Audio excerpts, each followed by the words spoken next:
Hey hunters! Welcome back to the only HXH audiobook cult on YouTube. Today we've got Hunter x Hunter, Spare the Life. This one again was in Chinese fanfic and I did have to translate this chapter by chapter fixing grammar and names and terms and it took me a couple hours. Supls like for my suffering lol. Like usual. Check out the author and the original work in the description. And show them some love. Also check the community tab. We're not bots endlessly begging for subs. We actually post stuff there. If you like the audiobooks, a like on the vid would help. Also of course sub if you're not already and officially become an hunter. Okay. That's it. Let's dive in now. Peace. Love y'all. Headphone emoji, blue heart emoji, chapter 1 dash. Gurgle. Damn Dongba. How many laxatives did you give me? Is this ever going to end? A boy of about 15 or 16 had been squatting in a toilet near the first level of the hunter exam for nearly an hour. No, I can't. I can already sense Hisoka calling. Heaven, Earth, Jade Emperor, please have mercy on me. I really can't squat any longer. I don't have any strength left. This boy in the toilet is the protagonist of this story, Leo. In his previous life, he was a pure and innocent flower of the motherland. Maybe he was over-fertilized back then, because the moment he traveled through time, karma came back with a vengeance. Speaking of his time travel, it was bizarre. It all started with a scabbard. That day, Leo, who was struggling to make ends meet, sold off some old items from his hometown. Among them was a rusty tang sword. Leo, having just become a middle school student again, took it out and started playing with it. After a few swings, he accidentally cut himself. Although the blade was rusty, his skin was still fragile. After the injury, a 10-centimeter cut appeared on his arm, and scarlet blood splashed onto the scabbard. That's when he and the scabbard formed a spiritual connection. Before blacking out, he even heard a faint voice from the scabbard, possibly saying, "It's ready." Then everything went dark. When he came to, he was holding a canned drink. Seeing the familiar figures around him, he realized he had transmigrated into the world of Hunter x Hunter. Leo staggered out of the public toilet, clinging to the tunnel wall as he walked forward, trembling with each step. Except, he was walking the wrong way. That's right. He had no intention of participating in this hunter exam. Not only were there dangerous people like Illumi and Hisoka, even the average martial artists present were more than he could handle, let alone when he could barely stand upright. Dongba, enjoy this final hunter exam. These are the words of me, Leo. Before exiting the tunnel, Leo glanced back toward the direction of the main group and spoke with deliberate emphasis. Guided by the memories of his current life, Leo left the testing area and returned to the hotel where he was staying in Zaban City. Along the way, Leo kept recalling his past life, his mind drifting until he reached the hotel with only a vague memory of how he got there. The only thing worth celebrating was that his name was still Leo in this life, perhaps a case of fate attracting those with the same name. Beyond that, his identity documents were complete. He had no criminal record, and no abnormal hobbies. Even his family was non-existent. He was really from an orphanage. No background or bloodline to lean on. No friends or family to trust. No remarkable achievements in the past 10 years. He was just an ordinary person. Leo sighed helplessly. Being born human was a technical job, and it was clear he lacked the skills both in this life and the last. After checking his remaining money, he still had about 100,000 jenny left, saved through frugal living and part-time jobs. It had been for the hunter exam. In the eyes of the former Leo, this was his dragon gate. If he wanted a grand life, this was the only way. Unfortunately, the ruthless Dongba had crushed that hope, and Leo had no intention of continuing. Brother, rather than be cannon fodder, why not let me carry on the name and make Leo a synonym for invincibility? In his hotel room, Leo murmured to himself, comforting or clarifying, it was hard to tell.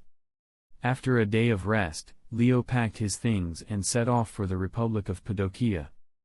Just as the hunter exam had once been his only path forward, now Heaven's Arena was his only hope. This was a dangerous world, but also a wonderful one. Magical beasts, rare animals, treasure, hidden relics, dark continents, secret realms. The world of hunters was more exciting than anything else, but it came with immense danger. Nen would be his only way to survive and explore the wonders of this world. His only hope was to find Wing as a guide. An enhancer by nature, Wing was said to be the kind of person who, once he liked someone, would mentor them hands-on. At the very least, he could help open up Leo's aura nodes. As for training? Any 21st century Hunter x Hunter fan could recite the process of learning Nen backwards. Republic of Padokia. Noon. Leo, just off the train, was filled with emotion. If not for the unfamiliar language and strange clothing, he might have mistaken it for home. The modernization of the hunter world was surprisingly impressive. The city had many skyscrapers, but the most eye-catching was the 251-story Heaven's Arena. As the fourth tallest building in the world, this 991-meter tower loomed in the city's heart like a solitary tree in a rice field, intimidating and grand. When Leo arrived at Heaven's Arena, his blood stirred. This place really lived up to its barbaric reputation. It was real-life park, no man could resist that kind of allure. It was in his DNA. But he wasn't here to fight. Maybe it's unfair to call Leo a coward, but he was, after all, just an ordinary 16-year-old boy. He had come to meet someone who could lead him to Wing. Little Carrot Head Zushi. He should be training at Heaven's Arena around this time. If he could find him, he could use him as a lead to find Wing. Perhaps it was fate or the Jade Emperor's mercy for the hour spent on the toilet, but the moment Leo stepped into the arena, he bumped right into Zushi, dressed in a white training robe. Fate is truly something beyond words. Ahem, hello little brother. Are you here to compete in Heaven's Arena at your age? This was Leo's first attempt at flirting with a boy in his life. Oh. Yes. Age doesn't matter, this is also a kind of training. Zushi raised his arms, striking his signature pose, and spoke firmly. Oh, that won't do. Where are your parents? I'll have a word with them. Children are the future of the motherland. How can they let you do something so dangerous? Leo's tone was grave, his expression serious. My master is still sleeping, but it's not his fault. I chose to come to Heaven's Arena to train.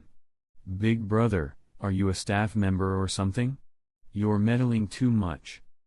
Mentioning his master seemed to touch a nerve. Zushi's tone turned sharp, his face stern. That doesn't matter, little brother. I'm just concerned about you. Hurry up and call your master. I'll teach him a lesson. Leo's voice softened a little. Why don't you listen? I said my master is sleeping. Still asleep at noon? Yes. Noon nap. They glared at each other, mutual disdain in their eyes. Zushi. Don't talk nonsense. Master just stayed up late last night. At that moment, a young man's voice interrupted them, drawing both their attention. Leo turned to see Wing, looking groggy, disheveled, and carelessly dressed, with part of his white shirt untucked. Huh? Are you Wing? Leo asked in confusion. Huh? You know me? Wing perked up. Although he was a professional hunter, he usually kept a low profile. How did this teenager recognize him? Not really. I just heard Biscuit mention you once. Leo feigned nostalgia, which startled Wing. Did he know his master? What's your relationship? Wing's tone grew serious. Here? With all these people watching? Leo gestured to the crowd. Wing glanced around, considered it, and said, Then let's go to my place. Leo, Macron y Macron tilde, Chapter 2 dash. Leo followed Wing and his apprentice to a duplex apartment. The style was simple and rustic, but it suited Wing very well. He was a teacher of the Shingen-ryu school, but far too unassuming. Leo, right? How did you know Master Biscuit? And how did you know me? As soon as they returned to the apartment, Wing couldn't wait to ask. Well, it all starts with a family heirloom. Pink Star, a 60-carat pink diamond, was discovered by my ancestors in a ruin. Not long ago, it was bought by Biscuit. Just a 60-carat gem? Wing asked, unconvinced. Huh? Just 60 carats? Leo suddenly realized this was the hunter world. In a world full of extraordinary treasures, a pink diamond might not impress. So he quickly added, it's not just about the size. That pink diamond is immeasurable in value, an extraordinary artifact. Every generation of Pink Star owners in our family shares the same ability, they never age in appearance. Never age? Wing and Zushi exclaimed in unison. Yes, that's what makes it so special. But Biscuit, that woman, became my tutor and exchanged the rights to the Pink Star for a hunter license. My parents, practical people, knew that hunters could use Nen, so they sold the gem to Biscuit for 40 billion Jenny. 40 billion? Master, is Lady Biscuit that rich? The little carrot-head Zushi was stunned. While not worldly wise, he understood that 40 billion was an astronomical sum. Ahem, Master is a gem hunter after all. So, probably, Wing said with uncertainty. Noticing their shock and confusion, Leo calmly picked up a canned drink, then placed it back down. Do you have anything that isn't canned? How about oolong tea? Sure, as long as it's not fake, I'm fine with it. Hearing that, Zushi ran downstairs. The master and apprentice lived ascetically, no snacks or drinks stocked, like a couple of Buddhist monks. So why did you come to see me this time? Now understanding how Leo and Biscuit knew each other, Wing guessed that Leo didn't come just to scold Zushi. His real target was likely himself. Good, you're sharp, saves me some effort, Leo replied, feigning relief. Although Biscuit paid the money, I haven't gotten my hunter license. I'm here to learn Nen from you. Nen? Yes. That's the whole reason we sold the gem. Do you know how many family members are assassinated every year? No matter how many bodyguards we have, they're like paper tigers in front of Nen users. They can't stand a chance. Then why not just hire bounty hunters? If the price is right, they're easy to work with, Wing suggested. It's different. It's always safer to hold the gun yourself, right? Besides, this was Biscuit's promise. But after she got the gem, she just disappeared. I heard she went to some place called Greed Island to search for a gem called Blue Planet. But she didn't fulfill her tutoring duties. And since the son pays the father's debt, I came here. What do you think, Wing? I'll contact Master first. Wing hesitated. While Leo's words sounded reasonable, he didn't want to believe them. Maybe it was out of loyalty to his master. Maybe he simply couldn't trust Leo's acting, despite how convincing it was, he still suspected it was a lie. Beep, beep, beep. No answer. Where is Greed Island, anyway? Wing broke into a cold sweat. But Leo had been gambling all along. It had taken him about half a month to get from Zaban City to Heaven's Arena, and today was exactly January 23, 1999, the day the hunter exam ended. Over the past half-month, he had been traveling non-stop, catching buses, asking for directions, switching routes. He was just an ordinary person, he didn't have access to high-tech transportation. At this point, Biscuit hadn't landed on Greed Island yet. He was betting on her being unreachable. He didn't really expect Wing to train him in Nen, only to help him open his aura nodes. After all, the truth would come out eventually. The only part he hadn't lied about was his name, Leo. In truth, he could have planned more carefully, but the half-month journey had worn down his patience. If I knew where Greed Island was, I wouldn't have come all this way. Leo rolled his eyes, clearly mocking Wing's intelligence. Ah, well then. How about starting with the 4 major principles? Wing's tone shifted. Ugh, not this again. Leo vaguely remembered how Killua and Gon were also tricked this way at first. Ten, Zetsu, Ren, Hatsu, yeah, I know all that. I'm not some clueless white rabbit. Please, don't insult me. Leo slammed the table, clearly agitated. Ahaha, well, so you came to me to open your aura nodes. Exposed, Wing looked embarrassed. Yes. I could have hired a professional hunter to do it. But these days, you can't trust just anyone. Some people want me dead. I'm the first heir to the family. That's why I came alone. Just open my aura nodes, after that, our family will have nothing to do with you or Biscuit. We really won't, Wing, remember this, Leo muttered inwardly. Wing scratched his messy black hair, looking embarrassed. As a martial artist of the Shingen Ryu, he had principles. It was difficult for him to pass on techniques without knowing whether Leo would use them responsibly. Still hesitating? If I ever go astray, feel free to clean up the mess yourself. That's true. No, I mean, that's not what I meant, Wing replied awkwardly. Since meeting this youth, he realized he'd never once had the upper hand. Hurry up. I'm on a tight schedule. My family's probably worried sick. Maybe they've even called the police. By tomorrow morning, the headlines could read, Shingen Ryu kidnaps wealthy heir. Is this a moral crisis or?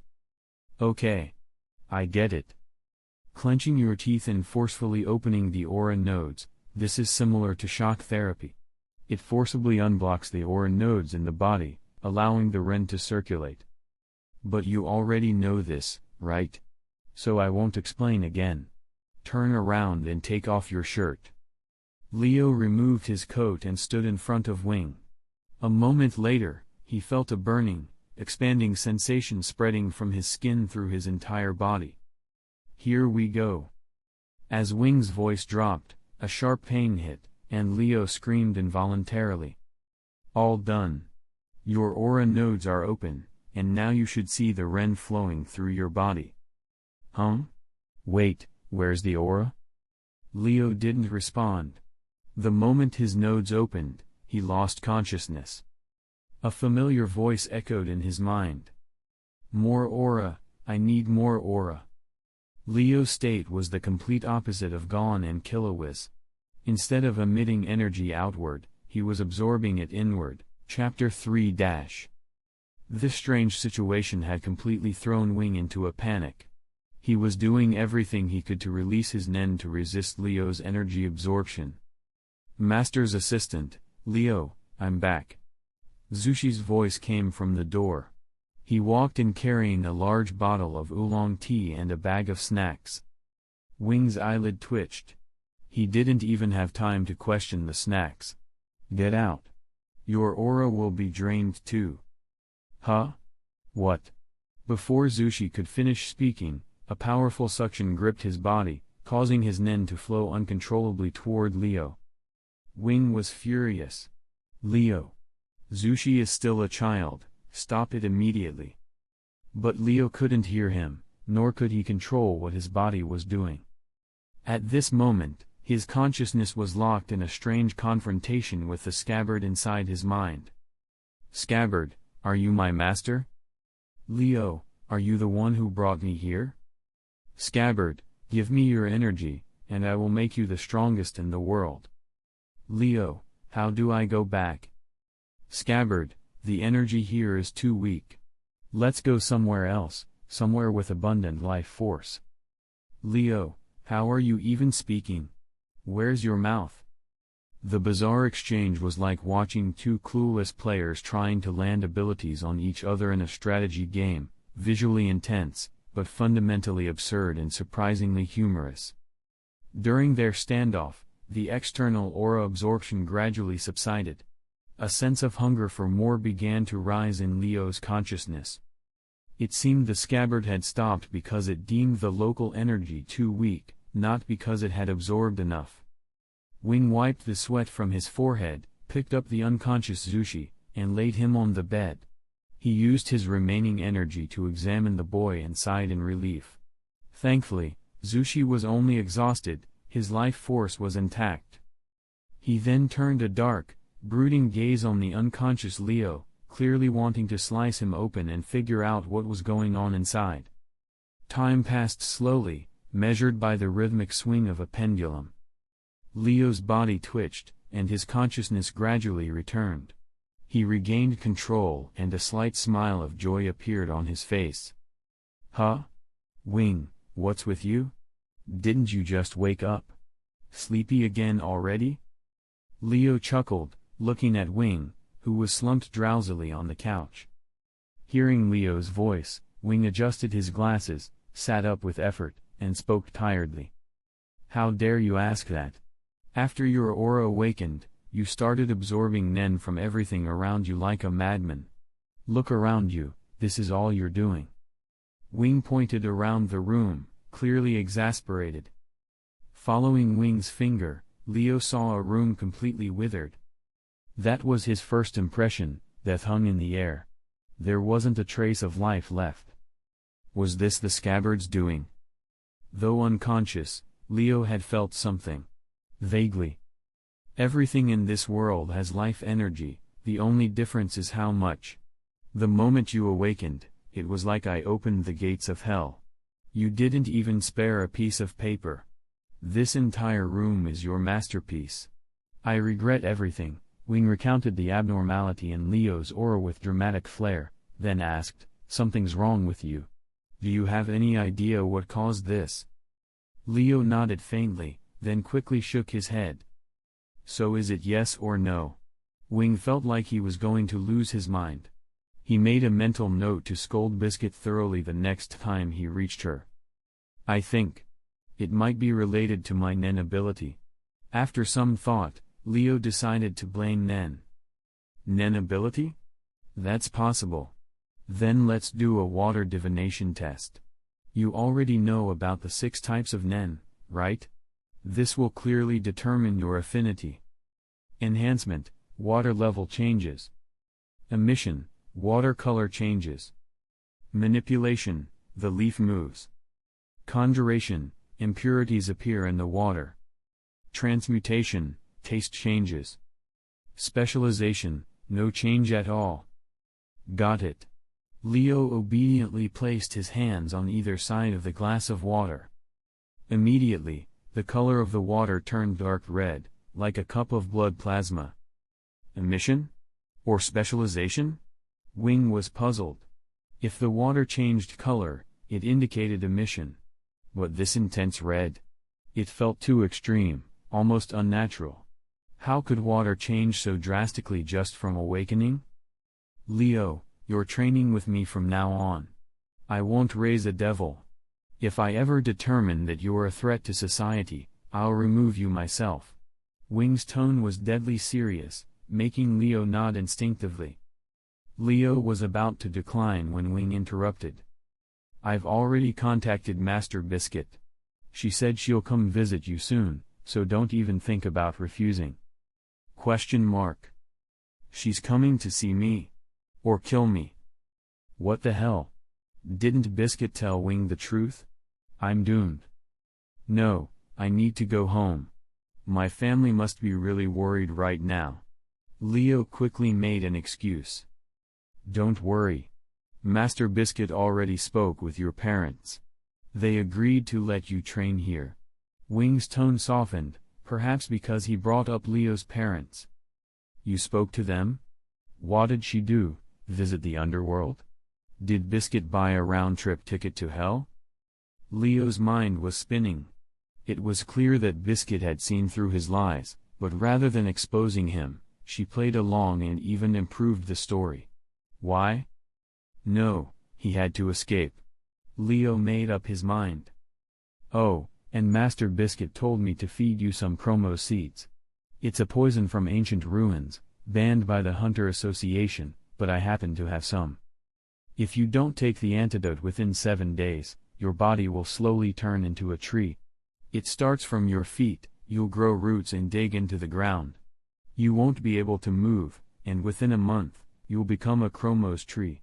Wing blinked innocently at Leo. Don't blame me, this was all Master Biscuit's idea. I don't really understand it myself. Did you offend her or something? Leo broke into a cold sweat. Offend? Probably more than that. What now? He'd never heard of this bizarre poison before. But this definitely felt like something that crazy, eternally lolly woman would pull. As for robbing Wing to steal the antidote, he hadn't even considered it. Though Wing hadn't shown his strength yet, Leo could tell he wasn't someone to mess with. As a martial artist of the Shingen Ryu, his combat power was probably at a solid 70 or 80 on Hisoka's power scale, maybe a bit less than the full-fledged Zodiacs. Forget it. If you can't beat them, join them. After thinking it over again and again, Leo realized he had no way out. All he could do was accept his fate and stay in Wing's apartment, awaiting Biscuit's judgment. Chapter 4. Date: January 24th. Location: Republic of Padokia, Nori Forest. Characters: Leo, Wing, Zushi. The wonders of the Hunter world had completely reshaped Leo's former worldview. In late January, a warm breeze still flowed through the land, and the abundant spring aura constantly refreshed the earth. The unique stillness of Nori Forest seemed to isolate it from the rest of the world. The solemn poplars stood frozen, the weeping birch trees seemed to nap with their eyes closed, and the sturdy banyans guarded the forest like sentinels.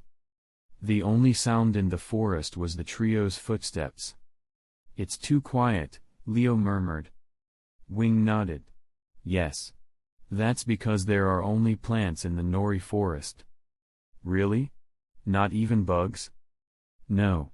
This place was once a sanctuary, originally a plant-exclusive domain.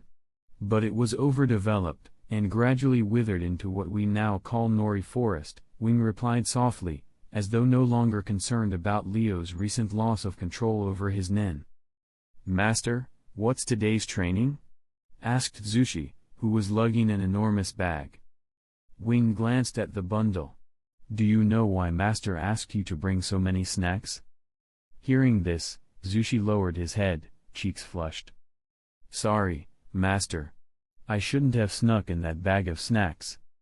"No. You're still a child. I shouldn't be so harsh.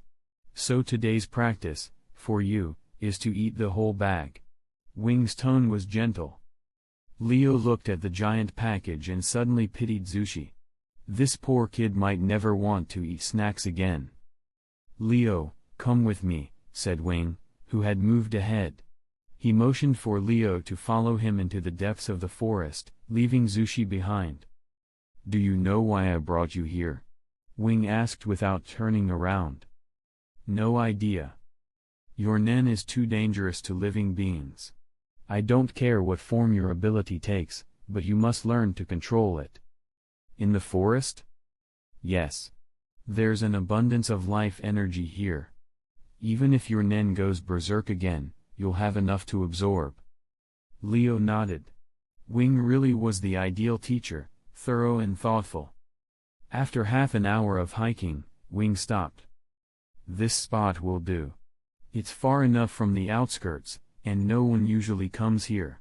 Let's begin." This time, Wing kept his distance and activated his aura defensively, preparing for the worst. "Close your eyes. Empty your mind. Relax your posture. Begin meditating. Imagine your aura flowing through your body, just like blood." Boom. As Wing instructed, a roar erupted from Leo's body like an engine igniting, sending a powerful suction through the entire forest. "Damn it. Still not far enough." Wing's voice echoed, but Leo no longer heard it. His body was completely engulfed in life energy, like an enormous egg nurturing something new. In his mind, the voice of the scabbard repeated endlessly. "Suck, suck, suck." As the torrent of energy flowed into him, Leo's body visibly transformed. His once delicate features became strikingly clean and refined, as if purged of all impurities. His height, previously around 160 centimeters, surged past 180 centimeters. His frame broadened, muscles bulged and shredded through his gray shirt like ropes. The metamorphosis continued. In the consciousness space. Scabbard, just wait, I'll take you to the top. Leo, why does my body feel so bloated? Scabbard, do you know how to wield a sword? Doesn't matter. Just draw it. Leo, ow, ah. What is this pain? My whole body feels like it's being torn apart. Scabbard, did I forget to ask, do you even understand me? Leo, I do, but I'm choosing to ignore you. I'm in agony here. Is there no other way? Scabbard, just endure it. This is called enlightenment. Leo. The absorption storm lasted nearly a day. The cost? Nori Forest would never again be worthy of the title forest. By dawn, the moon faded and sunlight approached. In the heart of the now lifeless woods, a towering figure with short black hair stirred, nearly 2 meters tall. Huh? Where is this? Leo's deep, magnetic voice startled even himself. Who's talking? He asked aloud, only to realize it was his own voice. I thought I had overestimated you, but clearly, I saw only the tip of the iceberg, Leo. Wing's voice came from the northeast. In the dim moonlight, Leo spotted him clearly. Wing, my voice changed. Do you know what's going on? Leo asked anxiously. Just your voice. Wing replied. Huh? Leo took a closer look and realized what Wing meant. Raising his arm, he was shocked by the transformation. Height, 201 centimeters. Weight, 110 kilograms. Single arm strength, 26 tons. 100 meters sprint. Inside the Sky Arena's elite gym, a towering man with sharp features, black hair, and black eyes was setting new records. Monster? Was that a dream? He's human? Voices of awe and doubt echoed around him, filling Leo's vanity to the brim. Don't get cocky, Wing's voice snapped him out of it. Too much power can destroy you. Your top priority is to control it. True. All of this was real, but none of it came from his own training. It was all a gift from the Scabbard. There was nothing to be proud of. Thanks. I almost lost myself. No need to thank me. The Shingen Ryu emphasizes both mind and body. You could formally join us. Frankly, you're more like a martial artist than a noble heir. Wing was genuinely moved. Witnessing Leo's power reminded him of Master Biscuit. The only difference, she earned her strength, while Leo had it handed to him. If it came down to raw strength, Biscuit would still win. But potential? That was all Leo. He was only 16. What would he become in 40 more years? Wing couldn't even imagine it. What do you say? Want to join the Shingen Ryu? You might even meet the chairman himself, the most powerful Nen user in the world. Wing's demeanor had shifted dramatically. If he didn't look so harmless, Leo might have mistaken him for some weird uncle recruiting kids. Forget it. I'm more interested in the vast world. I want to become a hunter. A hunter, huh? That's fine. Just stay out of trouble. Wing's tone softened. There wasn't much he could do. After just one night, he could no longer gauge Leo's true capabilities. Of course. I hate criminals. Satisfied, Wing nodded. Let's go see if Zushi finished eating. Leo. Poor kid. Only a few hundred lonely poplars remained in what was once Nori Forest. Calling it a forest now was a stretch, it was more of a sparse grove. They found Zushi amid a mountain of snack wrappers, eyes blank. All right, Zushi, training's over. Clean this up and let's go. Wing hadn't expected him to be this wrecked, so he knelt down to help clean up the trash. Zushi obeyed mechanically. His soul hadn't returned yet. Leo shook his head. The poor kid had eaten himself into a state of emotional collapse. He might be the only hunter like that. Once the trash was cleared, the trio returned to the apartment. You already know the 4 principles. Start training here. Sorry, but I can't let you leave until you gain control over your nen, Wing explained patiently. Okay. Leo nodded obediently, though now a 2-meter tall man, his compliance gave Wing a strange feeling. Back in his room, Leo didn't begin meditation. Instead, he was plotting how to obtain the antidote from Wing. He couldn't keep playing around, trouble was on its way. At this point in time, the main characters were probably gathering at Kukuru Mountain. They'd soon come to Wing for guidance. The god of the toilet was likely with them. They were all dangerous people, and Leo knew he couldn't afford to cross any of them. Chapter 5. Leo ended his meditation. As he sensed the surging power within his body, the corners of his mouth couldn't help but curl into a satisfied smile. Ah. No, I can't get arrogant.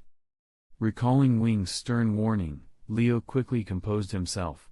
He looked around the apartment he'd stayed in for a week, a trace of reluctance in his eyes. He opened the door and saw Zushi practicing punches. Good morning. Where's your master? Leo asked. Oh. Master went on a mission. I heard it was something assigned by Master Biscuit. Biscuit? What kind of mission? At the mention of Biscuit, Leo's nerves immediately tightened. It couldn't be anything simple.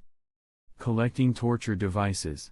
I don't know who Lady Biscuit plans to torture, but she told Master the more, the better. Zushi wiped the sweat from his forehead, his youthful face flushed from training. Torture? Upon hearing that, Leo spun back into the bedroom, hurriedly packed his few belongings, left a letter for Wing, and slipped out quietly. He didn't even alert Zushi, afraid any delay would sabotage his escape. Torture devices? Was she seriously going that far? Leo swore he hadn't done anything that unforgivable. Why did this old Lilia have it out for him?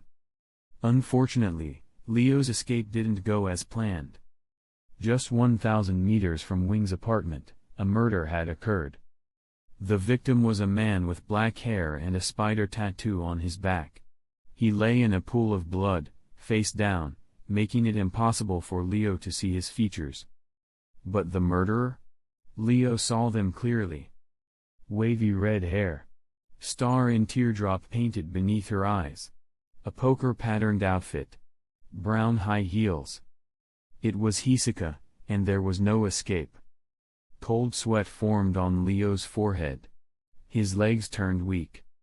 Even though Hisaka was one of the most popular characters in the series, that didn't change the fact that he was a psychotic killer. For Hisaka, murder wasn't about reason, it was about pleasure. He killed out of pure interest. Leo's presence momentarily caught Hisaka's attention. But the magician didn't seem concerned. He had killed with a purpose, and compared to his target, Leo was nothing, a caterpillar in his eyes. But Hisaka's disdain was somewhat justified. Although Leo had awakened his nen, he lacked combat experience, combat instincts, and combat skill. Right now, Leo had nothing but raw strength. Oh Maki, can I take his place and join the Phantom Troop now? Hisaka asked. His rasping voice sent shivers down Leo's spine. No sooner had he spoken than a small, silent figure appeared in front of Leo, startling him backward. Maki, the string-wielding nanny. How did she appear so suddenly? Although the previous number 4 was annoying, you're even worse. I've already informed the leader. He'll be visiting the Zolik estate soon. I'll review your case then, Maki said expressionlessly. Oh, okay. Here's my number, times. Call me when the leader arrives. I'm willing to wait. With that, Hisaka turned and leapt away, vanishing from the bloody scene. It was around 6 a.m. Street vendors hadn't set up yet, and this was a remote part of town, no witnesses. So? Why are you still here? Want me to take you somewhere? Maki asked, turning toward Leo. Her pretty face betrayed no emotion. Sorry for the trouble, Leo stammered, stepping backward cautiously. He didn't dare turn his back on her, inching away like he was facing a wild predator. Idiot. Still, you're far more tolerable than that freak Hisaka. Not impossible. After collecting the former number 4's body, Maki followed the trail of a freshly planted needle. Kukuru Mountain, foot of the Zoldyck estate. A man with slicked back hair and a fur-lined coat conversed with another man whose hair reached his waist. This price is still too low. Add another 10 billion. Still not enough. I informed you immediately upon receiving the contract. You should show sincerity. Fine. Add 30 billion. That's more like it. Just then, a beautiful blonde in business attire leaned toward the slick-haired man and whispered, Captain, number 4 was killed by Hisaka. He's now waiting at Heaven's Arena for evaluation. Hisaka? Huh? Trying to join the troop? Number 4. Oh, him. That's a shame, his nen ability was interesting. What was happening at Kukuru Mountain had nothing to do with Leo. But even a butterfly's wings could stir a storm, let alone a human. Meanwhile, Leo found himself facing his biggest crisis yet, life or death. Join the troop. I feel like there's something special about you. Maybe more than Hisaka. Are you confessing to me? You want to die? No, it just sounded like it. Sorry if I gave the wrong impression. Leo joked with Maki, or at least tried to. Internally, he was screaming, Heaven, Earth, please, take this demon away. How is this a place for humans? And with Kurapika about to begin his rampage, what if I get caught in the crossfire? There's no point in refusing. I already told the leader. Don't worry, if he doesn't like you, he'll let you go. What if he does like me? Then congratulations in advance. Despite her usual deadpan expression, Maki surprisingly had a dry sense of humor. Leo didn't respond. He quietly took a few more steps back, hoping for a chance to slip away. It's pointless. I've already marked you with my nen needle. No matter where you run, I'll find you. Maki smirked faintly and vanished in a blur. Nen needle? Leo racked his brain, recalling everything about Maki from the anime. He finally remembered her nen needle from the scene where Yuvagin was kidnapped. He inspected his body carefully, but saw nothing. Could it be that Maki was bluffing too, like Wing? 3 nights ago, Wing had admitted to Leo that the poison threat was a bluff, Biscuit's idea to scare him. Leo had been bitter all night. And now? Fooled again? Do I really look that gullible? Can he use Gyo? Then I can't fool him easily. Oh well. The leader will be here tomorrow. I'll just try to delay him, Maki murmured, hiding in the shadows nearby. Maki was wild, yes, but she trusted her instincts more than anything. And something in her gut told her that Leo was no ordinary boy. The idea of losing this one filled her with a strange sense of regret. That's why she was trying to bring him into the troop. As for Leo's consent? That was irrelevant. Would a thief ever ask before taking something they liked? Chapter 6. January 31, 1999. Location, Longman City, Republic of Padokia. A pickup truck with peeling paint rumbled slowly into the city center. In the back were dozens of pale, emaciated young men. Their clothes were in tatters, eyes dull and lifeless, and black iron chains bound their hands and feet. Among them, however, one figure stood out, a man nearly 2 meters tall. Leo sat among the group of chained miners, enduring the pungent odor and body stench. His zetsu, once rough and unstable, had improved enough to conceal most of his aura. To ordinary onlookers, he was nothing more than a towering, muscular laborer, perfect for mining. This was the only way Leo could escape from Maki, whose intuition was disturbingly sharp. Even if he disguised himself, she would just show up beside him without warning, pull out an ice cream, and start licking it slowly. After a day of tense cat and mouse, Leo finally seized an opportunity and infiltrated a group of suspected human traffickers. The truck picked up speed as it veered off the main road onto a remote path.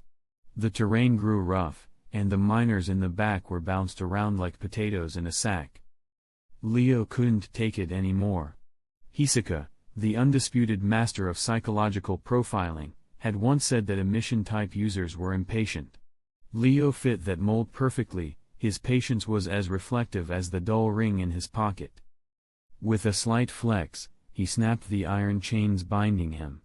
Then, grinning kindly at the dazed miners around him, he whispered, "Anyone want out? We offer free unlocking.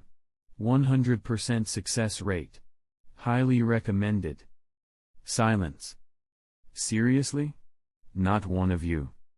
Disappointed, Leo slumped and squeezed through the cramped aisle. Just then, the truck came to a stop. Quickly, Leo slipped back into his seat, refastened the chains around his wrists, and adopted the hollow look of someone who had lost all hope. No one noticed. Not the miners. Not the drivers. Not even Maki, who was already waiting. A chill crept up Leo's spine. Something was off. Had he boarded the wrong truck? "Get out. We're here." A voice rang out that made Leo's blood run cold. "Don't make me call you again, Leo, age 16. The truck door swung open, sunlight blazed in, and through the glare, Leo saw Maki standing there. "You noticed me this morning?" he asked, raising an eyebrow. "No. It was Shanark who found you. The truck you're riding in is one of our targets," said Maki, her face emotionless as always. "You're mining? What are you guys doing here?" Leo's voice was filled with disbelief. Of all the places to hide, he picked the Phantom Troop's trap. "Mining. What else, idiot?" Hey, Maki, seems like you're really getting along with the newcomer." A ponytailed middle-aged man sauntered up, smirking. He got no response, only an elbow to the gut from Maki. "Relax. I won't tell the others," Nobunaga wheezed, holding his stomach as he limped off down the path of death. In response, Maki pulled out an invisible nen thread. The murderous intent behind it made Leo, who had been watching with amusement, break into a cold sweat. "All right, Maki, the boss will be here tomorrow. Get to work and introduce your friend to us," said a blond youth, Shanark, stopping her just in time. "He's not my friend. You've got jokes." Maki shook her head and walked off, her back graceful and cold. "Gone. Hee, she's just shy." The two men chatted as if it was all no big deal, giving Leo an even clearer impression of the troop. These maniacs lived in a world of their own, a kind of unhinged joy that normal people couldn't comprehend. Leo couldn't remember which philosopher said it, but it fit. Madmen possess a kind of happiness we cannot imagine. "Was it you who bewitched Maki?" Nobunaga asked, rolling his dead fish eyes at Leo. "Nobunaga. Stop. Maki. No fighting among members." Shanark quickly grabbed her. "You guys seem to have a lot of fun," Leo muttered as he hopped out of the truck. "Yeah. Wanna join the party?" Nobunaga said cheerfully, slapping Leo on the back. "No thanks. I'm still a law-abiding citizen. For now." Leo didn't waste time trying to talk circles around Nobunaga. The troop wasn't like Wing or Hisaka. Deception wouldn't work here, they wouldn't believe him anyway. Looking around, Leo realized this was indeed a mine. Shanark had already started organizing the miners to line up and head underground. It didn't look like the Phantom Troop intended to mine. The facility was long abandoned, the rust on the rails said as much. So why were 3 members of the troop stationed here? And with the boss arriving soon, that meant 6. What kind of treasure or target could summon half the troop to an abandoned mine? Leo was curious, very curious. But that curiosity was quickly interrupted. Knife. Knife. Knife. If you want to use me, you have to learn how to use the knife. The voice of the scabbard whispered again. Knife? Nobunaga? So the scabbard had reacted to Nobunaga because he was a swordsman? Leo took a step forward, approaching Nobunaga. Though all 3 troop members were pretending to be occupied, Leo's movement didn't escape their perception. 3 pairs of eyes locked onto him at once. What does it feel like to be stared at by 3 elite killers? Leo felt like a rabbit with its fur shaved off. Still, he pressed on and asked, "You know swordsmanship?" "Swordsmanship? Yeah, I dabble. Why? You interested?" Nobunaga's eyes lit up. "Yeah. I want to learn." Whether it was knife skills or swordplay, Leo just wanted power, power to survive among these lunatics. "Ahaha. You've got taste, newcomer. But I'll warn you now, my style's nothing like a dojo's. It's all about killing." "Oh? I look forward to it. Also, I'm particularly interested in Iya. Drawing the sword. That okay?" While talking, Leo remembered the scabbard's voice. Drawing the sword, Iya, that was the key. Do I really need to learn this? He had wondered when the scabbard first said it. But yes, he did. Because right now, he was a total rookie. No combat awareness. No experience. No technique. The art of drawing the sword wasn't as simple as it sounded. Chapter 7. Iya is an ancient martial art, also known as sword drawing technique. Iya literally means to draw while seated. Its essence lies in swift slashing. When Nobunaga spoke of swordsmanship, his expression was more serious than ever. He knelt on the ground, hand on the hilt of his sword. Though he didn't release any aura, the deadly pressure was palpable. Leo could feel it in his bones. I don't know the finer points. Most of my swordsmanship is self-taught. But Iya is different. This is authentic Tenbi Ryu style sword technique. Leo, listen carefully. Iya is about striking and cutting the opponent in an instant, from either a static seated position or dynamic standing one. Unlike Kendo, where victory is decided after crossing swords, Iya ends the battle before the swords even meet. It involves techniques like wearing the sword, breath control, visual focus, koiguchi, scabbard opening, thumb push to guide the blade forward, slicing methods, thrusting techniques, parrying, sweeping, footwork, grip posture, drawing and cutting, mental calm, blood cleaning flick, internal force, body movement, and resheathing the blade. We'll start by learning how to wear and hold the sword properly. Nobunaga stood and pulled out a 150 cm golden sword from the back of the truck. TSK. I stole this from a small ethnic group called the Urfu.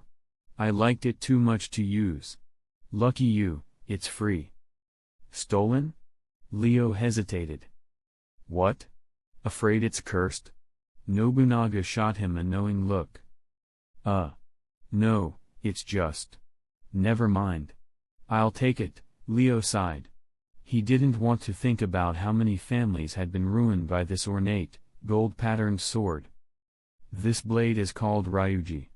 It's supposedly forged from dragon bone and meteorite. Heavy as hell.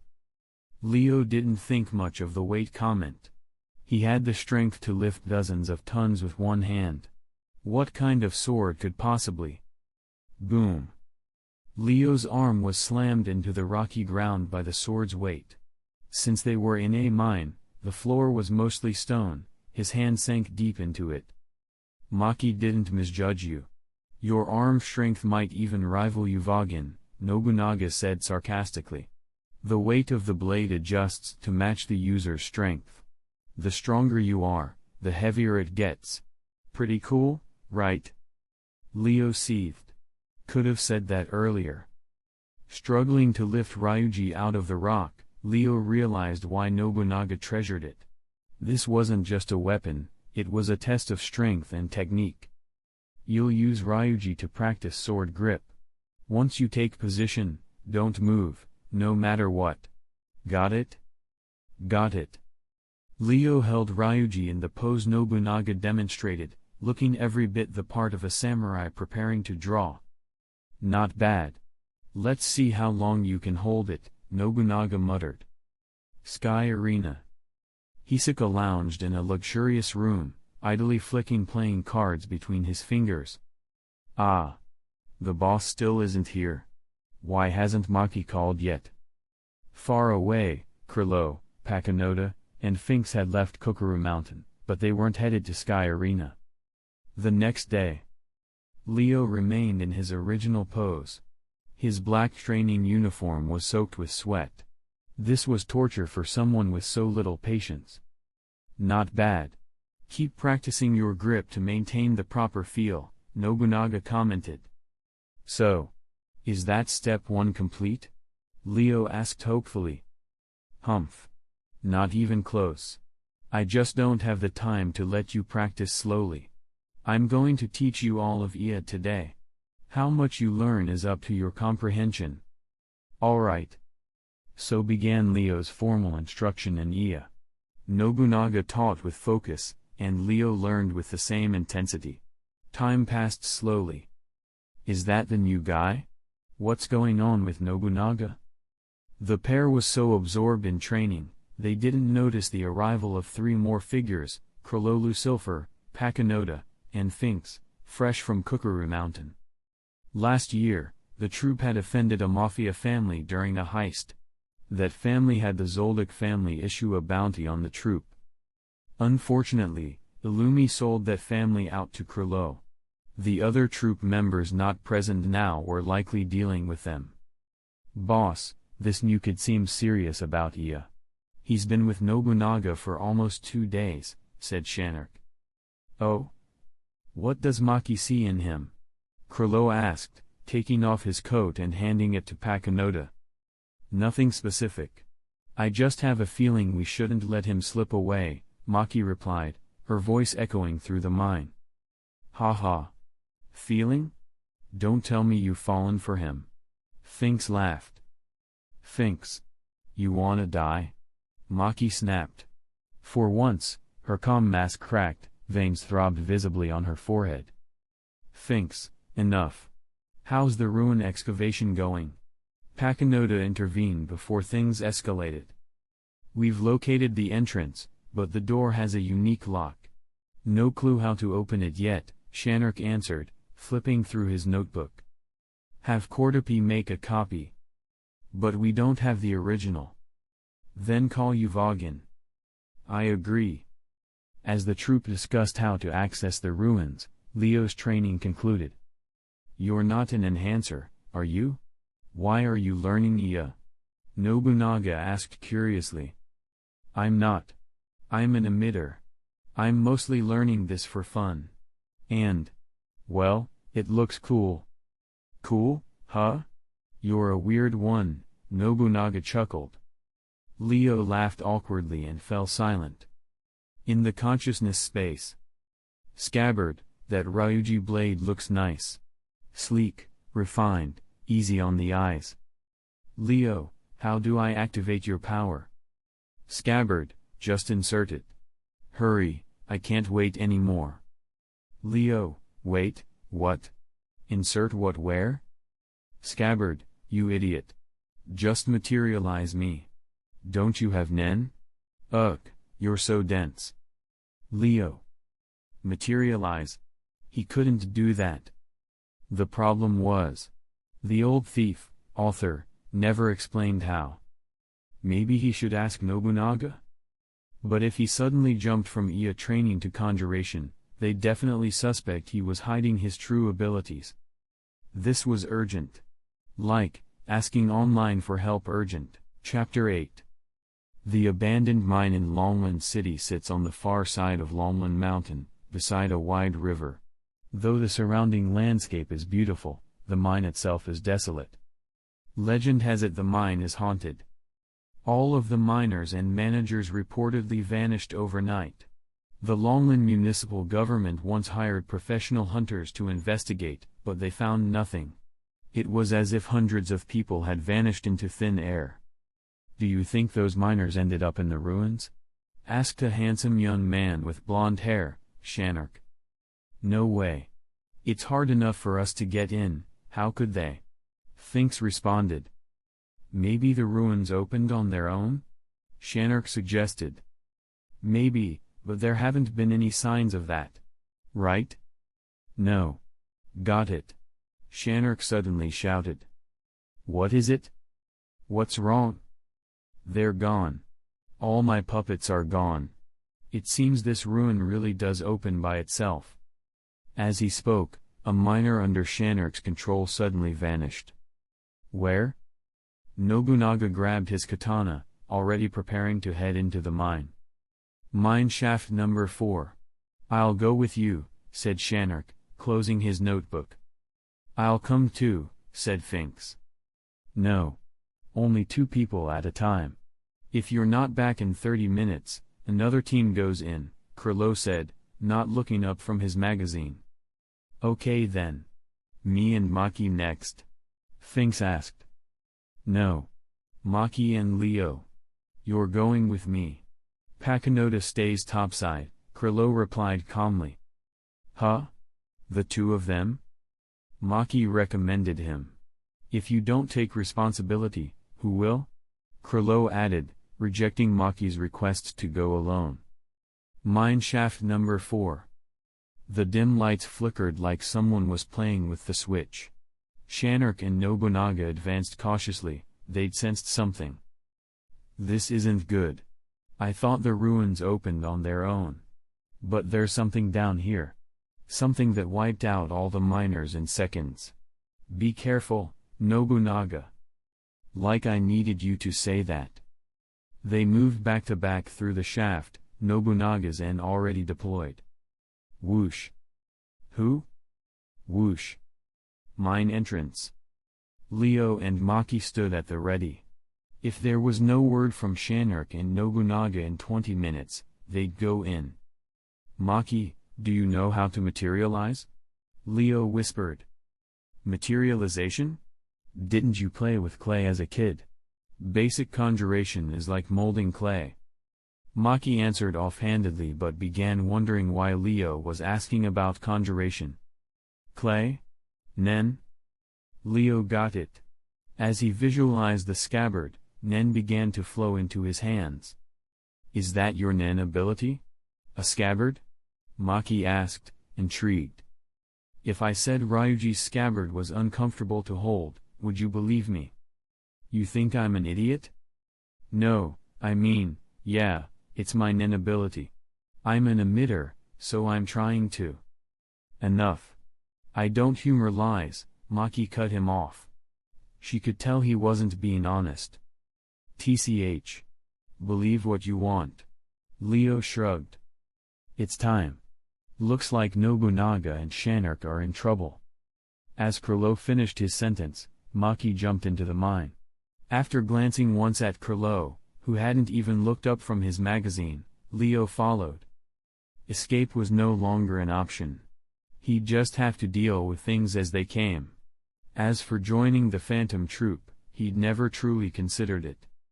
There's a saying, birds of a feather flock together. But he wasn't sure he wanted to flock with killers. A dirty body can be washed, but a dirty heart? That's harder. If he ever became like the troop, he didn't know what he'd do. The line between survival and morality was thin, and he was afraid of crossing it. Following behind Maki, Leo continued trying to stabilize the materialized scabbard. He hoped it could finally harness the power he felt in his consciousness. "Ryuji. I want Ryuji." The ever-chattering scabbard cried out for the golden sword, seemingly starving. But Leo couldn't keep the conjured scabbard stable. Any lapse in focus made it flicker and fade. "Do you feel it?" Maki's voice was sharp. What? There's something down here. Stay close and watch my back. Without waiting for agreement, she moved in and positioned herself behind Leo. Wait, shouldn't I be behind you? I said watch my back. Move. They advanced cautiously through the flickering mine.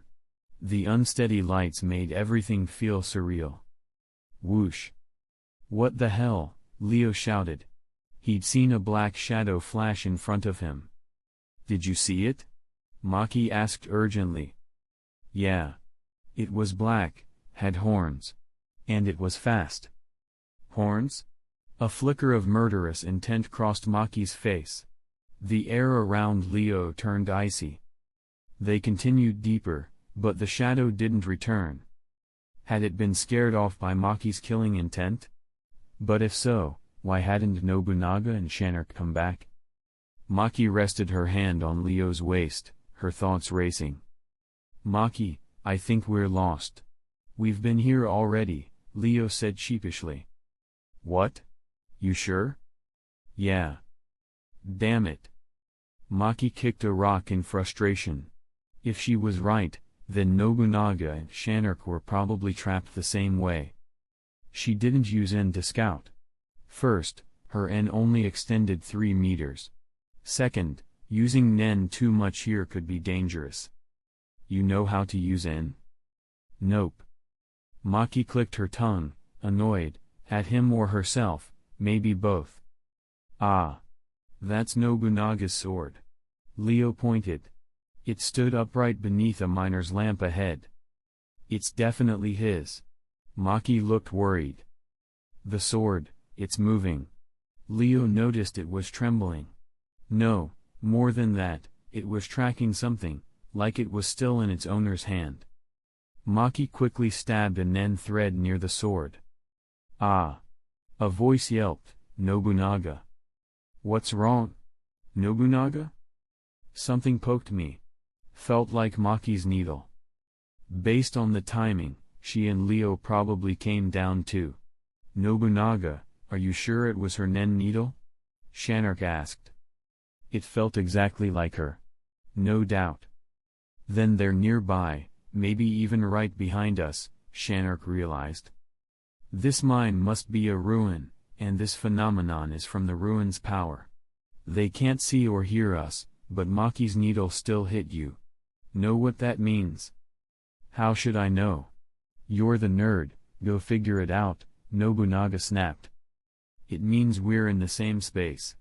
But because of this relic's power, we can't see or hear each other. And we can't speak either, Nobunaga added. Exactly. It's a powerful illusion or phase shift type of ability. Chapter 9. Kuroro set aside a jewelry magazine marked with expensive items. Thinks, let's go. Seems something unexpected happened down there, probably related to the ruins. The knight's instincts were right. Finks entered the mine first, Kuroro, behind him. Pakinoda, left outside, looked nervous. Unlike the others, Pakinoda wasn't after treasure or violence, she saw the troop as a family, and herself as its stabilizer. Deep in the mine. Under the miner's lamp, Leo and Maki squatted, decoding mental messages. It turned out the knight had discovered Maki's thoughts and devised a way to communicate telepathically, writing words in the air like ink on canvas. If there was a signal underground, we wouldn't have to go through this, Leo whispered, impatience showing as he strained to read broken thoughts. Maki remained silent. For the phantom troop, difficulty only strengthened their determination. They planned meticulously, woven like spiders' webs. The captain's coming down soon. Let his thoughts buffer contact. After that, we'll deal with the relic, Maki relayed. Comforted, Leo stopped focusing on the shadow and resumed materializing the scabbard quietly. Meanwhile, Nobunaga and the knight were blasting through walls with raw nen, a favorite troop tactic. The quickest way through a maze is to destroy it. 30 minutes passed. The three groups re-established contact through Maki's thoughts. Following the knight's lead, they split into two teams, mining different shafts. Leo and Maki took the left tunnel, assigned a simple task: dig, even if they hit magma. The scene felt eerily reminiscent of Minecraft, but it was exactly what Biscuit had prescribed for Killua and Gon, a forging of strength method. After a full day's relentless effort, both tunnels completed, but revealed a cruel fact: they were opposite ends of the same tunnel, confirming a spherical ruined structure. Maki immediately telepathically alerted the others, reminding Leo of a skilled navigator from his past life. Kuroro responded first in thought, followed by the knight. They realized the ruin was a sealed sphere. Back at the mine entrance, Kuroro joked, "This new guy is intriguing. We should mark him with the spider tattoo once we're out." "Captain, are you truly endorsing him?" Finks asked, surprised at the ease of acceptance. Kuroro nodded. "It's rare to find someone unremarkable in calm times but shining under pressure. Maki's intuition doesn't fail." Finks laughed nervously, sensing unspoken meaning. "Is he talking about me?" The escape plan was clear: dig up to reach the surface. But as Phantom Troop members, returning empty-handed would be shameful. So they chose to dig deeper. Leo looked worried. He remembered his Minecraft self burning to death in lava. His diamond pickaxe. His diamond armor. He mentally protested. Using thoughts again, he proposed caution. "Leo, if we strike magma, escape will be impossible. Nobunaga, maybe we should rethink?" The knight agreed immediately. Leo's foresight was valued. So the troop pushed on. With Nen, their speed rivaled diamond tools. Leo focused on carrying heavy rubble, far beneath his ability but inevitable. Outside, Akinoto was exhausted. Almost 2 days without contact, she felt like a hanged man, too anxious to act. Inside, the 6 members entered a chamber of white mist. Figures appeared in the haze, solid yet surreal. Now the question: where's the treasure of this hidden realm? The knight wondered aloud. Kuroro answered, "There's breathable air, so there must be a vent above. We dug in, now we dig up." They activated N, but the chamber remained empty, no exit, no tunnel. The knight said thoughtfully, "Even we can't comprehend this world." Suddenly, Fink's fist glowed gold. He slammed it into the white floor. Boom. "You idiot. Warn me before hitting." Nobunaga barked from the blast's push. "The reading ability fails here," Nobunaga scolded. Under Fink's savage blow, the flawless floor didn't crack. Kurlo frowned. Finks was average in strength. If he couldn't break through with full power, they'd be stuck. Leo, however, paid attention to something else. His scabbard was materializing again, this time fully stable in reality. "Quick! Bring out the Dragon Strike. I want Dragon Strike," the scabbard demanded. It sounded urgent and, frankly, obscene. Leo grimaced and drew Ryuji, then sheathed it cleanly back to its steel home. Chapter 10. In the consciousness space. "Scabbard, feels good. Your name's Leo, right? Remember, there's only one way to use me, faith. The stronger your faith, the stronger the sword you can draw." "Leo, faith? It sounds abstract. Be specific." "Scabbard, you idiot. A stupid master like you. It's your will, your thoughts. If you want to kill, the stronger your murderous intent, the stronger the blade you draw." "Leo, murderous intent? What if I direct it at you?" "Scabbard, sorry." "Leo, what was that?" "Scabbard, I said sorry, I got arrogant." "Leo, humph. Don't forget our roles.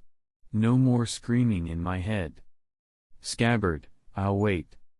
Back in the mine, Leo drew and resheathed Ryuji, catching everyone's attention.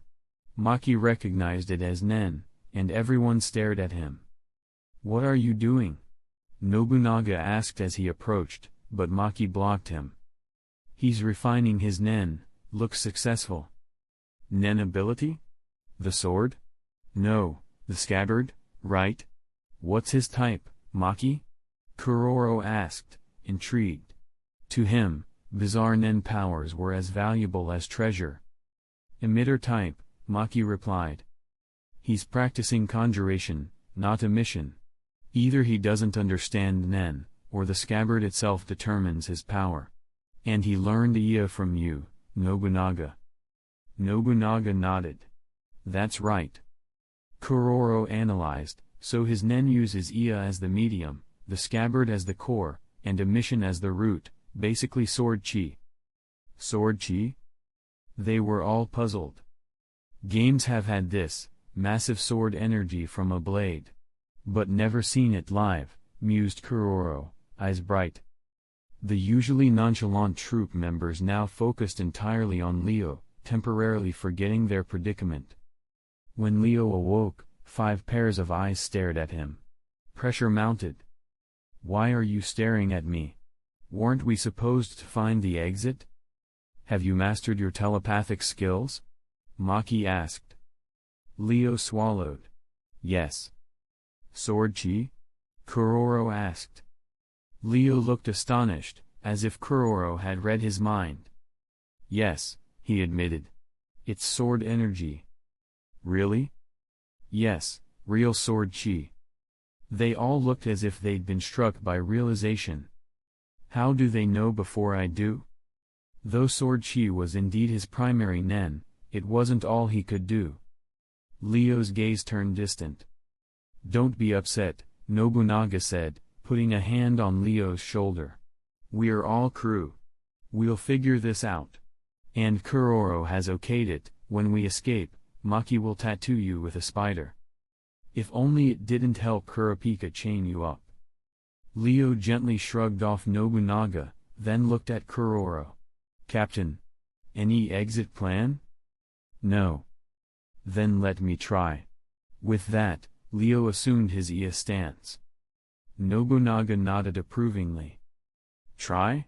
You don't think that mere telepathy cracks a realm space, Fink scoffed. Kuroro gestured for silence. The rest watched, curious. Leo silently willed a crack across the realm. His intent grew. The troop stepped back, Nobunaga furthest, Kuroro just one step. They sensed it, danger. Or awe. Disregarding them, Leo focused his will. Energy rippled from Ryuji. With a sharp inhale, he drew Ryuji, cool steel slicing through the white void. Sword chi pulsed outward in a 30-meter arc. A loud snap echoed, and the troop covered their ears. When the energy faded, spider web-like cracks marred the floor. He actually split it? I like this kid, Nobunaga exclaimed. You changed your tune fast, Leo thought, and promptly collapsed from exhaustion. Overdrawn? Yes, Maki confirmed after examining Leo's limp form. No wonder, a massive sword chi needed a price to pay, Kuroro nodded. Suddenly, the knight shouted, Guys! Look down, there's something. In the largest crack lay a golden sphere, etched with mysterious patterns. You can't, look at it. Kuroro rushed to throw his coat over it. Call. The knight shuddered. I felt like I entered another world. If you went in, you might never return. Kuroro warned. Yeah. I would have died. Would I? Nobunaga murmured nervously. It might devour the soul. That empty feeling? Like out of body. The knight's voice trembled. It's gone, Maki observed, as the mist faded. So that was the culprit? This orb, Kuroro said. Captain, should we take it? Of course. But it's Leo's trophy now, Kuroro smiled, looking at Leo. It made sense, Leo wasn't keen on joining the troop, but handing him this artifact might change that. Hey hunters! Quick break. Hope you're enjoying the new fanfic so far. Cool fact. Phaeton speaks in broken Japanese on purpose. He's confirmed to be from another country, likely Xingyu, Kaken Empire. So that's why he does it. Pretty cool. Now let's keep going. Chapter 11. Most of the members of the Phantom Troop come from Meteor City, a city full of garbage. All residents of Meteor City were abandoned there like garbage, and they have no official records to prove their existence. An abandoned factory, in the staff dormitory on the second floor. At this moment, Leo was being pressed onto the bed by Uvagin, with Finks and Nobunaga each holding one of his legs. Holding a needle, Maki tattooed a 12-legged spider tattoo on his back bit by bit. Hiss. Ah. Oh. Stop screaming. Be careful or I'll tattoo spiders into your bones. Maki warned with a stern look. Leo blinked innocently and seemed to think that wasn't a bad idea, so he continued to wail. Shizuku. Shut his mouth. Maki, who couldn't bear it any longer, said to Shizuku, who was watching the show on the side. Oh, okay. A black-haired girl with a hot body and innocent appearance said as she took out a vacuum cleaner with a big mouth. Puffy-eyed fish, shut his mouth. Upon hearing this, Leo lay quietly on the bed with his head buried in the pillow, afraid of revealing any flaws, and gave his first kiss to that ugly big mouth. Maki chuckled and continued tattooing Leo's back. Haha, this new guy is quite interesting, Uvagin, who was pressing Leo's shoulder, laughed. Right, Uvagin. He is my disciple, Nobunaga said proudly. Oh? What happened? Tell me about it. Nobunaga and Uvagin chatted about what happened with Leo, which also gave the other 6 members a clear impression of Leo. Oh, wait. 16 years old? Uvagin said in surprise. Yes, that's what it says on his ID card, said Maki. Uvagin stroked Leo's muscular back in amazement and said, Newcomer. How did you acquire such a well-tempered body? Uvagin's words were full of sourness, he was jealous. Thinking back to when he was 16, although he was tall and strong, unlike Leo's well-trained body, he was just a show-off at that time. Innate, Leo said sullenly. He couldn't say that the scabbard gave it back to him when it absorbed energy. If he did that, it would easily be coveted by this group of vicious people. Haha. It's just like what Maki said, you are a dishonest guy. But never mind, only dishonest people can gain a foothold in the brigade. Uvagin smiled heartily, and the trace of jealousy that had just emerged was thrown away by him. Leo laughed a few times. If they were not a brigade, Leo might really like this group of people. Unfortunately, there are no ifs in this world. Half an hour later, all members of the brigade appeared in the workshop of an abandoned factory. The leader Krilo was sitting on a huge machine, while the other members were standing almost in a row in front of Krilo. Forced to put on the debuff, Leo glanced at the members of the brigade. From left to right, they were Shizuku, Pakinoda, Shanurk, Finks, Franklin, Nobunaga, Kordapi, Uvagin, Maki, Phaeton, and Vanolinov. 11? Leo suddenly thought of a poor person who was forced to join the group, himself. This was the last time all members of the brigade gathered before the Yorknu incident. Through this mine incident, we have gained a deeper understanding of the power of the ruins. From now on, no member of the group is allowed to enter the ruins without my permission. Yes. Okay. Now I want to talk about the next goal. All members must gather in Yorknu City on August 31st. Before that, in these 6 months, 2 people form a team and can act freely. Shanurk and Finks, follow me. That's all. Understood. Times 11. At this moment, Leo was like a husky mixed into a wolf pack, not daring to even breathe. At this time, Nobunaga patted Leo and said, "What are you looking at? Follow me." Ah? Oh. Leo, who was half a beat slow to react, finally realized that they were disbanding. Following Nobunaga, Leo left Ranj City and boarded the airship to the kingdom of Kaken. This was the first time Leo had been to the sky in his 2 lives. After fastening his seat belt, Leo opened the curtains. At this time, he could see the red sunset outside the window, and the Republic of Batokio was getting smaller and smaller below the plane. It was his first time flying on a plane, and it was a new type of flying boat. Leo's heart was stuck in his throat. Nobunaga noticed Leo's embarrassment and said, "Hey, is this your first time riding an airship? I was like this the first time I rode one." But the funniest thing was Uvagin, that guy almost peed himself with fear. "Ha, that Uvagin?" "Yes, that's Uvagin." He didn't expect that Uvagin, who usually acts like he owns the world, had such a side to him. Just imagining him trembling, Leo couldn't help laughing. Nobunaga smiled comfortingly, put on the eye mask, and fell asleep leaning against the seat of the airship. Leo, who had relaxed, looked at Nobunaga with a complicated expression, then looked out the window. He couldn't go on like this. If he made it a habit to get along with the brigade, sooner or later he would become a murderer like them. This is not the life he wanted. What's the point of coming to the hunter world if he doesn't practice his nen ability to the extreme, doesn't explore this wonderful world, and doesn't travel to the unknown dark continent? Leo confirmed his thoughts again and again. It seemed that it was time to run away again. Republic of Batokio, Heaven's Arena, Wing's apartment. At this time, Wing was kneeling in front of a blonde lolly with twin ponytails. "Wing, are you a pig? Do you know how much impact it would have on the world if someone with that kind of talent took the evil path?" Although she has a petite lolly figure, her voice is full of majesty.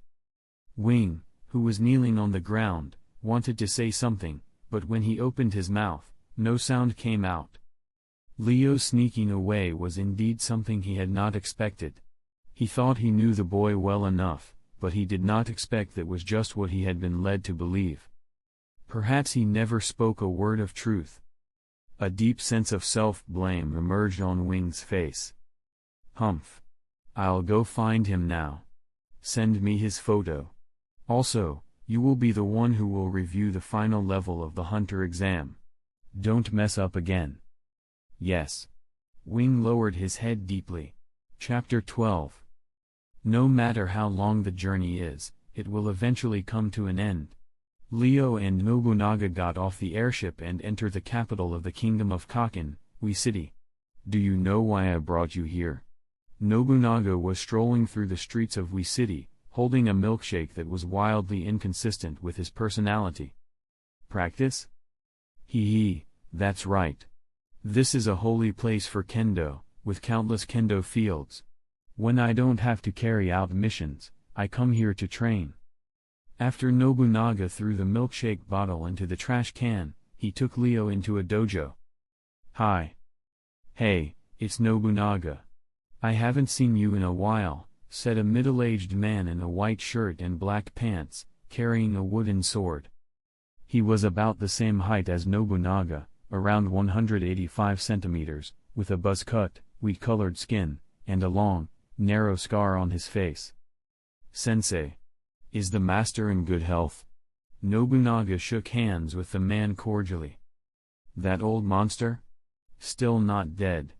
The dojo teacher spoke ill of the owner without reservation. Hee, be careful, the owner hears you and makes you eat iron again." "I'll eat it if I have to." "Who's afraid of that old monster? He's just a dog," the instructor said, fired up. "Well, then go eat." An aged voice suddenly rang out, causing the tall and strong instructor to shrink back. "Master, you're still eating? The price of iron is skyrocketing and our family strength can't keep up." The teacher suddenly knelt in front of the old man and burst into tears. He was a special type of nen user who could meet most of his body's nutritional needs by eating iron. If he ate regular food, he would constantly feel starving. The taste of iron was truly awful, so he'd rather go hungry than eat it. "Humph. Then go to the recycling market and eat scrap copper and iron, or collect junk for me. Regardless, You must eat 100 kilograms every day. The old master kicked the instructor out of the dojo with apparent heartlessness. After kicking the teacher away, the old gym owner turned to Nobunaga. You reek of rot. Nobunaga, you shouldn't have come back.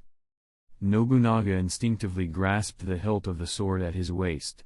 The sword was his. When he had trained here, the old master had appreciated him greatly. Not only did he give him his favorite sword, he had also planned to let him inherit the dojo. Unfortunately, Nobunaga was a leg of the spider, he could never leave the phantom troop. Master, don't be angry. I brought you a disciple this time. He has sword aura and he's very talented. He's even learned our Heaven's Grace style swordsmanship. Nobunaga flattered the old master, holding his hand. The old master glanced at Leo, who looked confused, and said, "This kid doesn't have a warrior spirit in him, and you actually taught him the way of the sword. Hey, Leo, come and show us how you draw your sword for the master," Nobunaga said with a wink. Leo frowned. He wasn't here to perform like a monkey, but he still struck a stance for Iya. This time, the concept he poured into it was magnificence. Since it was a demonstration, it had to be flashy. There was some resistance from the scabbard, but Leo ignored it. Leo's aura steadily increased, and the old master's eyes lit up brighter and brighter. Cut. As Leo shouted, a colorful burst of sword aura flew from Ryujin. This time, Leo controlled his nen output, so the slash was only about 10 meters long. Still, the sight of that blade aura brought tears to the old master's dry eyes. It's real sword aura. Not just externally released aura, but genuine sword aura. The old master said excitedly. Leo exhaled and returned Ryujin to its scabbard. Faintly, he could hear the scabbard groan inside his mind. The old master quickly stepped forward, grabbing Leo's hand with fervor in his eyes. "Join my dojo. I'll teach you everything I know." Leo didn't respond immediately, but glanced at Nobunaga, who was shaking his head rapidly like a scolded puppy. So he said, "Of course, but I'm also a member of the troop." It's okay. Our Heaven's Grace sword art is very free. Our ancestors held all kinds of professions. Besides, a sword is a weapon, how can it not be used to kill? The old master said with a grin. Leo was stunned. This old man who had just been berating Nobunaga changed his tune in an instant. So pragmatic. Then study hard here. I'm leaving. Don't forget to meet in York New City on August 31st, Nobunaga whispered into Leo's ear, greeted the old master, and left coolly. Leo? So you brought me here just to abandon me? Good grief, if you think I'm a burden, I can leave myself. Leo shook his head. It seemed like his escape plan would have to be put on hold. Haha, don't judge Nobunaga by his looks. He's a very busy man. Rumor has it he's the director of an orphanage, the old master chuckled. From Meteor City? Yes. Leo looked again at Nobunaga's back, feeling as though he was meeting him anew. All right, you can stay in the third room on the east side, the old master said, pointing. The dojo had a courtyard layout, with the main hall at the back. There were 2 rows of pointed black wooden houses along the east and west sides.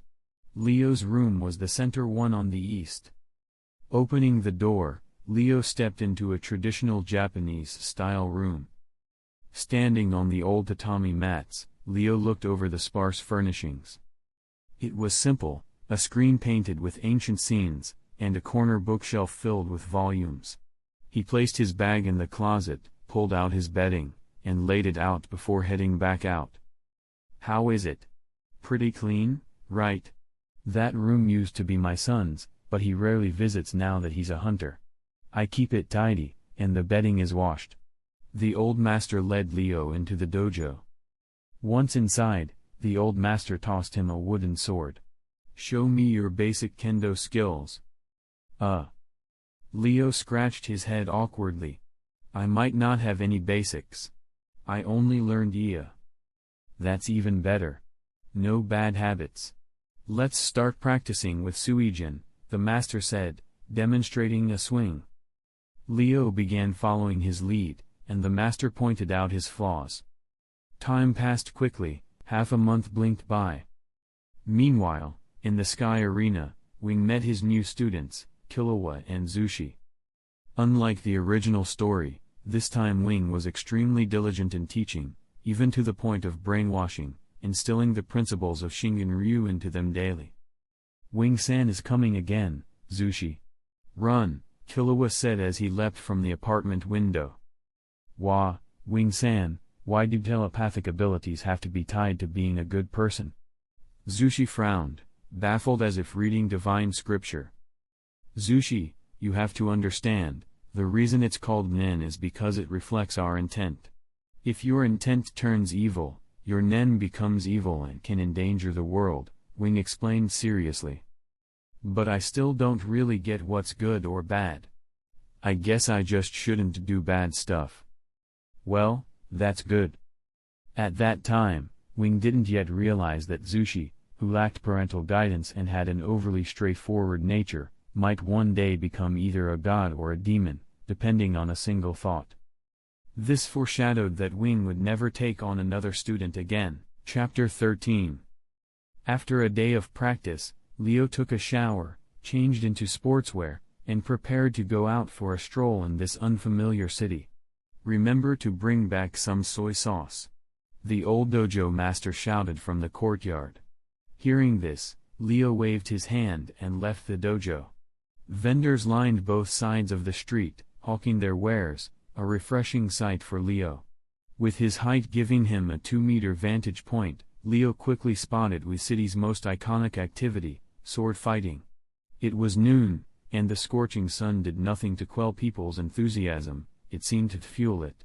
Many swordsmen were bare-chested, shouting outside a marked dueling ring. A table nearby listed the fighters' information for betting purposes. It was a primitive kind of duel. Both participants were martial artists without Nen abilities.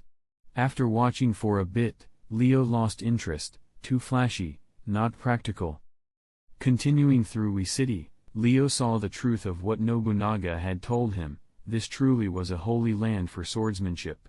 Nearly everyone carried a sword. Even fruit vendors had daggers strapped to their belts.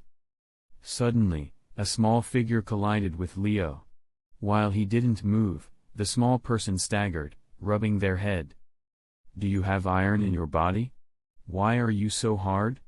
The figure covered their head with one hand, propped themselves up with the other, and glared at Leo with a dirty little face. Boy? Girl? The voice was androgynous. Leo couldn't immediately tell, but it didn't matter. Just a little punishment for thievery, little pickpocket. During the collision, the kid had tried to swipe Leo's wallet, but he had dodged. What are you talking about?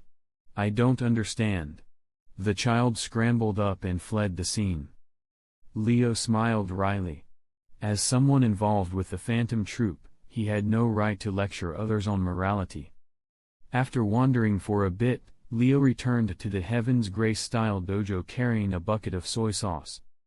The sun was setting in the west, bathing the dojo in blood-red light. He put the soy sauce in the kitchen and headed to the training hall. Inside, the old master had been waiting. Leo picked up a wooden sword, bowed, and the two began a fierce spar. Over the past half-month, Leo had mastered most of the fundamentals of the Heaven's Grace style. What remained could only be grasped through real combat. No. Is it because of the wooden sword? Why do you seem like a completely different person compared to when you were wielding a real blade? The old master asked after knocking Leo's wooden sword aside. Master, what exactly is the difference? This had been troubling Leo. What would he be without the scabbard? Your intent is lacking. Every time you use the wooden sword, you turn from a wolf into a sheep. It's strange. You're two entirely different people depending on your weapon. Intent? The scabbard didn't just amplify his power, it enhanced his will. Could that really make such a difference? Leo straightened his wrinkled collar and calmed his thoughts. He had gained power unimaginable to others, but now, he needed to master that power. In the days that followed, Leo set aside Ryujin entirely. He treated it as a burden, carried on his back, but unused. He practiced kendo day and night with only a wooden sword. The flowers blooming in the courtyard neared the end of their lives, spending their last strength in one final flourish. It was now the end of July. Only 1 month remained until the troops' scheduled gathering.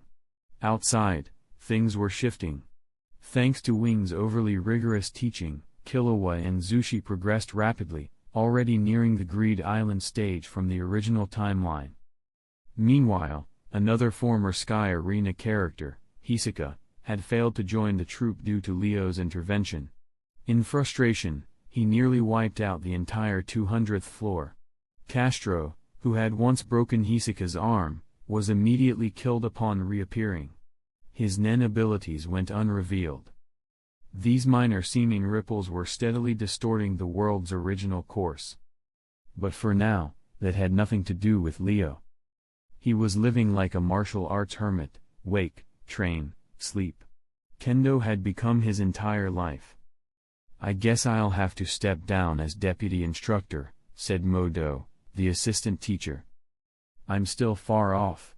Besides, I have a mission next month, I might not be coming back." Leo, who hadn't cut his hair in half a year, now wore it loose over his shoulders. His face, covered in stubble, made him appear far more mature. Just yesterday, he had turned 17. But in this moment, he looked even older than Leorio. "I almost forgot, you and Nobunaga are part of the same group. Some kind of bandit troop. Best to leave while you still can," Modo advised. "I want to. But sometimes, things are out of our hands.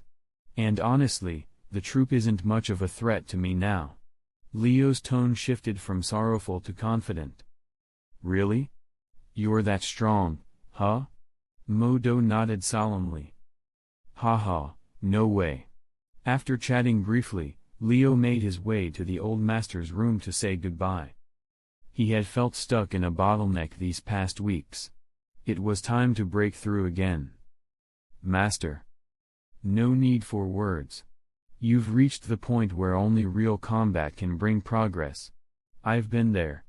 Just promise me, carry on the Heaven's Grace sword art. Oh, and show me that sword one more time." The sword the master referred to wasn't the aura slash from Leo's first day, but the sword technique he had cultivated over the past 6 months. "All right." They went to an open field. This move required space. Leo took an Ia stance, but this time, his aura was different. Focused. Calm. Sword 0. As Leo swung, a massive blade of aura erupted, and his figure vanished. Once the 30-meter sword slash dissipated, he reappeared at its end point and continued drawing the blade. As he chained sword energies together, the entire field became a domain of slashes. Leo's body flashed within it like a blur. This technique was inspired by an awakening skill from a certain game in his past life. Harnessing the sword aura for propulsion, he moved at high speed and created a near-domain effect. "Ah! How beautiful!" The old master gasped, eyes wide as the field glimmered with streaks of energy. "It's not enough. I only released 73 slashes, and it took me 30 seconds. I want to reach 100 strikes in a second." Leo seemed regretful. His movement was fast, but the chain between slashes wasn't yet perfect. "Humph. You're too ambitious. Your Ia still needs work. Remember, no matter how powerful your Nen, Ia is your foundation." Yes, Master, you're right." "Ugh, your form is slipping again." Chapter 14. When Leo stepped onto the airship, he was no longer as excited as he had been when he first arrived. Now, his heart was calm. The purpose of this trip was simple, to distance himself from the troop and pursue a breakthrough in his swordsmanship. Leo sat in his seat and entered a meditative state. For him, this was as natural as eating or breathing. However, it unsettled the passing flight attendant. She wanted to remind him to fasten his seatbelt, but the cold aura around him constantly triggered her sense of danger. This person is dangerous. Will he kill me if I bother him? As she hesitated, the passenger sitting next to Leo noticed her awkwardness. He nudged Leo's shoulder and said, "Uncle, you should fasten your seatbelt." Leo wasn't angry at being disturbed. He simply looked at the boy beside him in surprise. "I'm only 17. Have we met before? You look familiar." "Oh? 17 years old? With that build? And your face doesn't exactly scream teenager." Kurapika thought of Leorio, who was also 17 but looked more believable. "I forgot to introduce myself. I'm Kurapika. Nice to meet you." "Oh, Kurapika. Why does he look so familiar?" As he spoke, Leo suddenly stood up, his previously serene mood evaporating. Who was this again? Kura. Something? The Korta clan Avenger? A mix of surprise, caution, helplessness, and a faint flicker of killing intent flashed in Leo's eyes. "Do you know me?" Kurapika asked curiously. "I don't." With that, Leo sat back down, glanced at the flight attendant, fastened his seatbelt, and gave her a brief apology. He couldn't help it. 6 months of secluded training had almost turned him into a recluse. He'd even forgotten basic things. Leo returned to meditation. As for Kurapika, he wasn't particularly concerning. The encounter had startled Leo, but Kurapika himself posed no real threat. He was a kind person at heart. Even in the original timeline, Uvogin's death couldn't be blamed solely on Kurapika. First, Uvogin had it coming. Second, Kurapika didn't harbor true bloodlust. Back then, he had intended to imprison the troop, not slaughter them. Maybe it was Uvogin's mockery of the Korta clan, or maybe his loyalty to his comrades. Either way, Kurapika wasn't someone who would pursue justice through senseless killing. Still, Kurapika was puzzled. That man clearly reacted like he knew him. And he carried an unmistakable aura of danger. If Kurapika had met someone like that before, he would not have forgotten. He absently toyed with the chains on his fingers, occasionally glancing at Leo. When the airship landed in York New City, it was already 2 a.m. Leo and Kurapika disembarked together. En route. "Uncle, are you here for sightseeing?" Kurapika asked as they waited in line. "Oh, this misunderstanding again?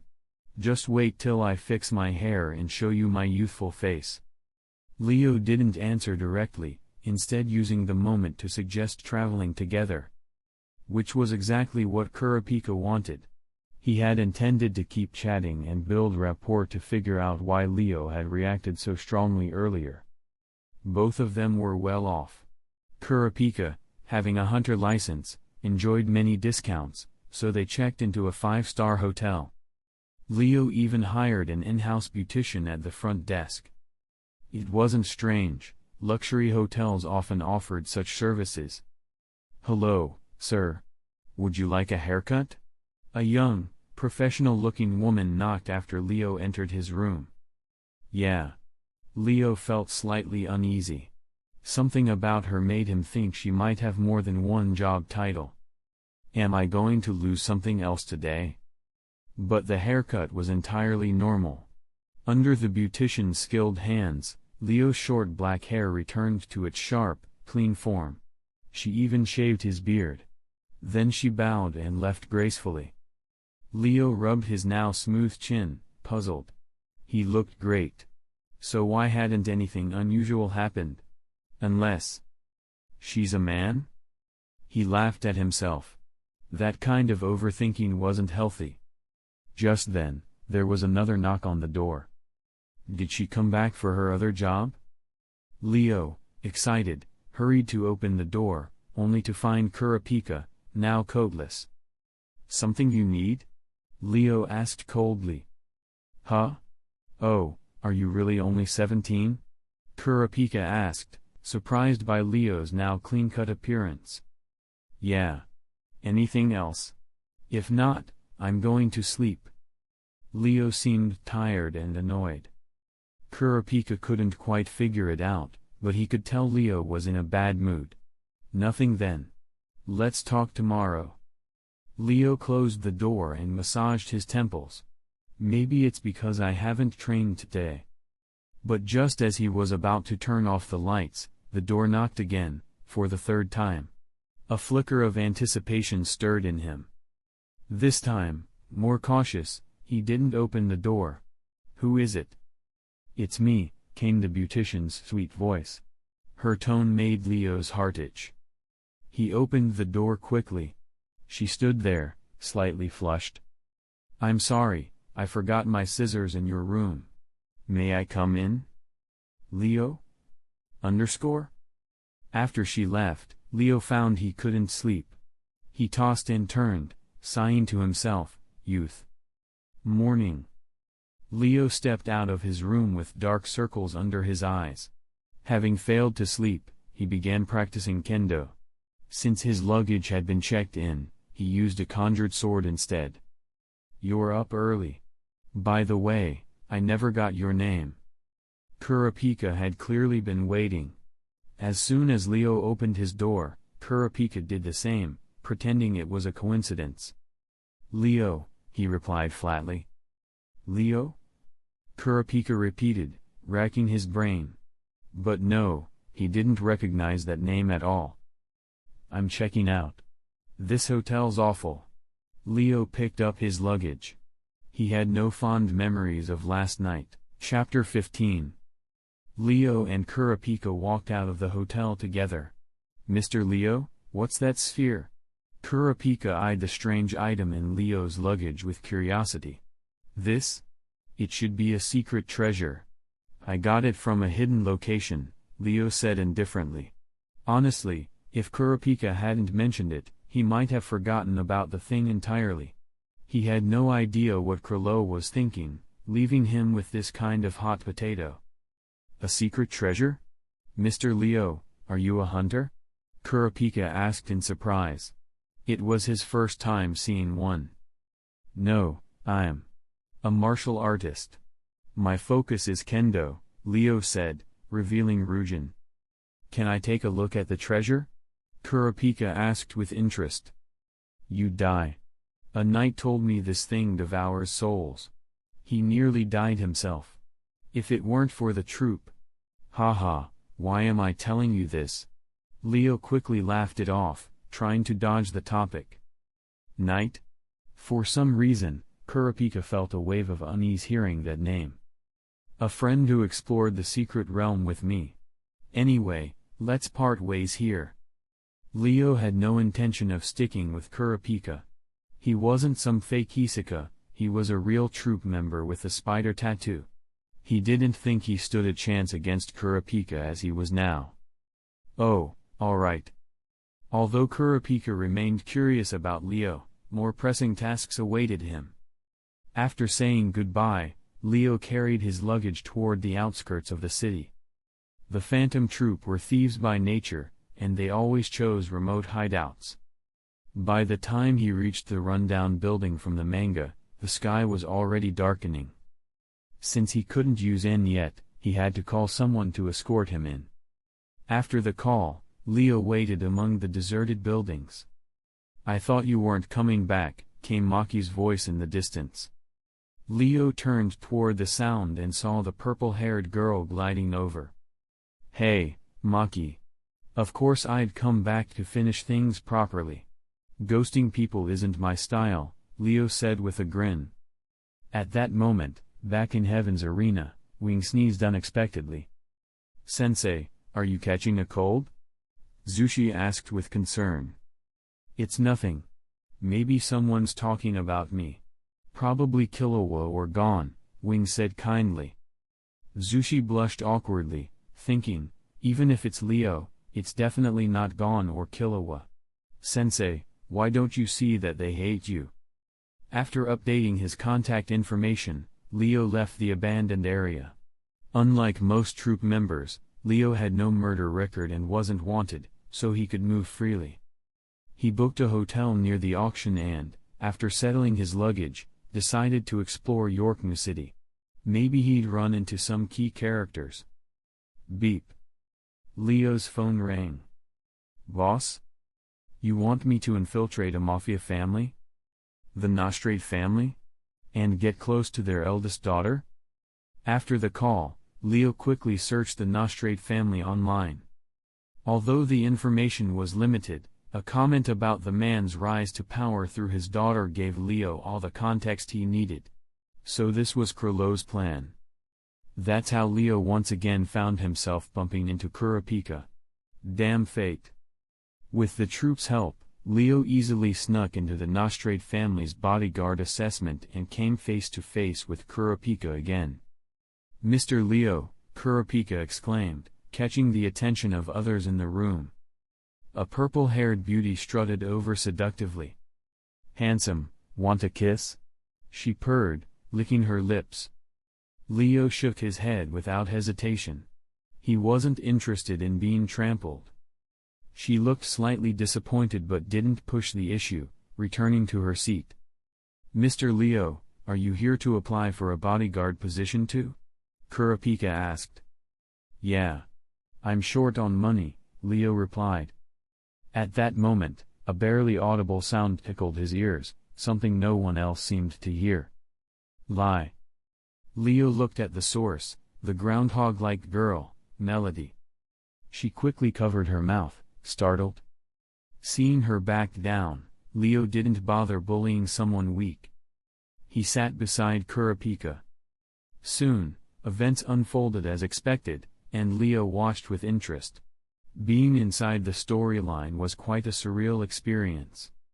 In the end, Leo successfully became one of Neon Nostrade's bodyguards.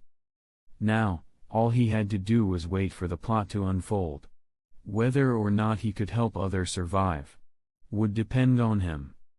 Late at night, Kurapika stood on the rooftop, accompanied by Melody.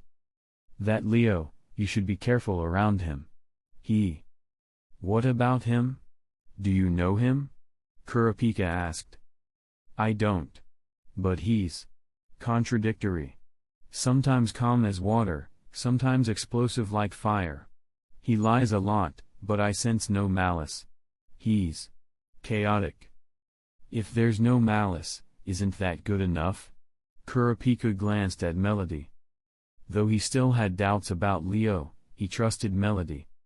I just hope you can become his friend. If not, you should be cautious. Realizing her warning wasn't working, Melody dropped it. As she returned to her room, she paused, sensing a familiar aura. You're amazing. Nothing gets past you, Leo said, stepping from the shadows. Mr. Leo, what do you want to talk about? Melody asked, bowing politely, though her appearance lacked charm. I'm just here to give you a warning. Don't try to read people's thoughts. It's immoral. I have my reasons for lying. What business is it of yours? You violated my privacy. Even if it wasn't intentional, speaking out like that was wrong. Understand?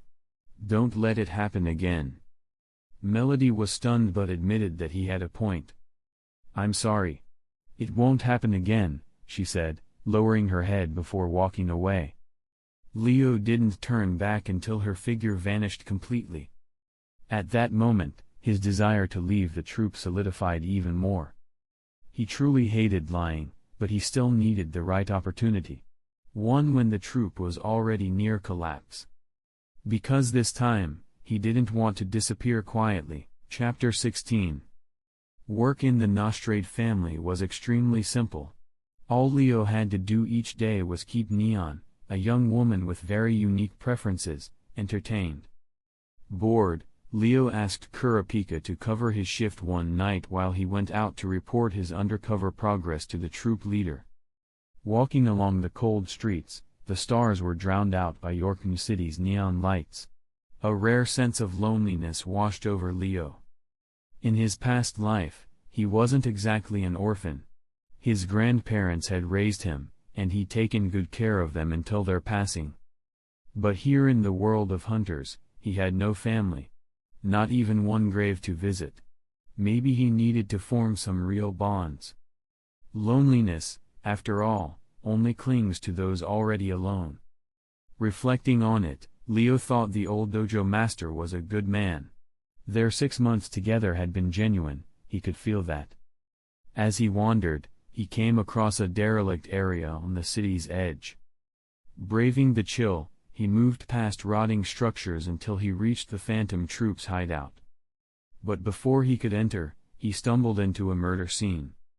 The damage was extensive, walls blown open, signs of a fierce battle everywhere. The victim, Cordopi, the bandaged man. The murderer, Hisaka. Again? This was the second time. Maybe Hisaka was the real Kurta. Huh? You're the one with 39 points, but half a year later you're worth 90. Fascinating. And here you are, at just the right time. You joined the troop, didn't you? That's why Maki hasn't contacted me. So you led the boss away. Ah, in that case, you'll make a decent snack to fill the gap. Hisaka's hoarse voice came through the wind, layered with the sound of grinding bone. Before Leo could prepare himself, Hisaka's killing intent engulfed him. I thought the night was cold enough. Didn't think you could make it worse, Leo quipped in Maki's sarcastic style. Of course, this wasn't to charm Hisaka or buy time. It was to distract him long enough for Leo to draw Ryujin. Even if Hisaka had greater combat experience and awareness, Leo had faith in his Sword Zero technique. It was powerful, enough to make Hisaka take him seriously. Leo, gripping Ryujin, caused Hisaka's danger sense to flare. Interesting. Very interesting. You pass. Hisaka suddenly lost the urge to fight. As an experienced predator, he liked his fruit ripe. Leo still had room to grow. Oh? You think you can just come and go like that? But Leo wasn't about to let Hisaka walk away now. His blood was boiling. This man lit the match, now he'd see the flame. I'll throw a blade. If you can catch it, you can leave tonight. As he spoke, Leo infused the scabbard with determination and killer intent. One attack? Fine. Though Hisaka had decided not to fight, seeing the toy's ability in action was still appealing. This move is called Sword Spirit. Before Leo even finished the sentence, Crimson Sword energy blasted from Ryujin. So fast. Animation type? No. This isn't basic Nen. A transformation type? In that fleeting instant, Hisaka's mind raced. He assessed the power of the attack immediately. Realizing he couldn't block it head-on, he retreated, just in time for Leo's second slash. Wasn't it just one? The second sword came too quickly for a proper dodge. The third was faster still. It clipped Hisaka's shoulder. Hisaka's pupils contracted, a strange excitement flashing in his eyes. Then came the fourth and fifth slashes, not two attacks, but one catching up to the other in speed, seeming simultaneous. Hisaka leapt and twisted midair, barely dodging the fourth. Using bungee gum, he yanked a nearby wall to absorb the fifth. But the assault wasn't over. Slashes 6 through 10 came at different angles, overwhelming him. He used bungee gum again to block the sixth but nearly got skewered. In desperation, he shot his aura toward a fourth-floor balcony, swinging away like Spider-Man, narrowly avoiding the final slashes. Leo halted the technique. Hisaka may have discovered his weakness. At this stage, Leo still couldn't use N, so his accuracy dropped significantly when the target moved too far from him. Running away, Hisaka? Leo removed his tattered jacket, eyes gleaming with mockery. Haha, your moves aren't even perfected yet, and you're already using me as a test dummy? Truth be told, Hisaka felt a bit embarrassed. Normally, he reveled in danger, even had masochistic tendencies.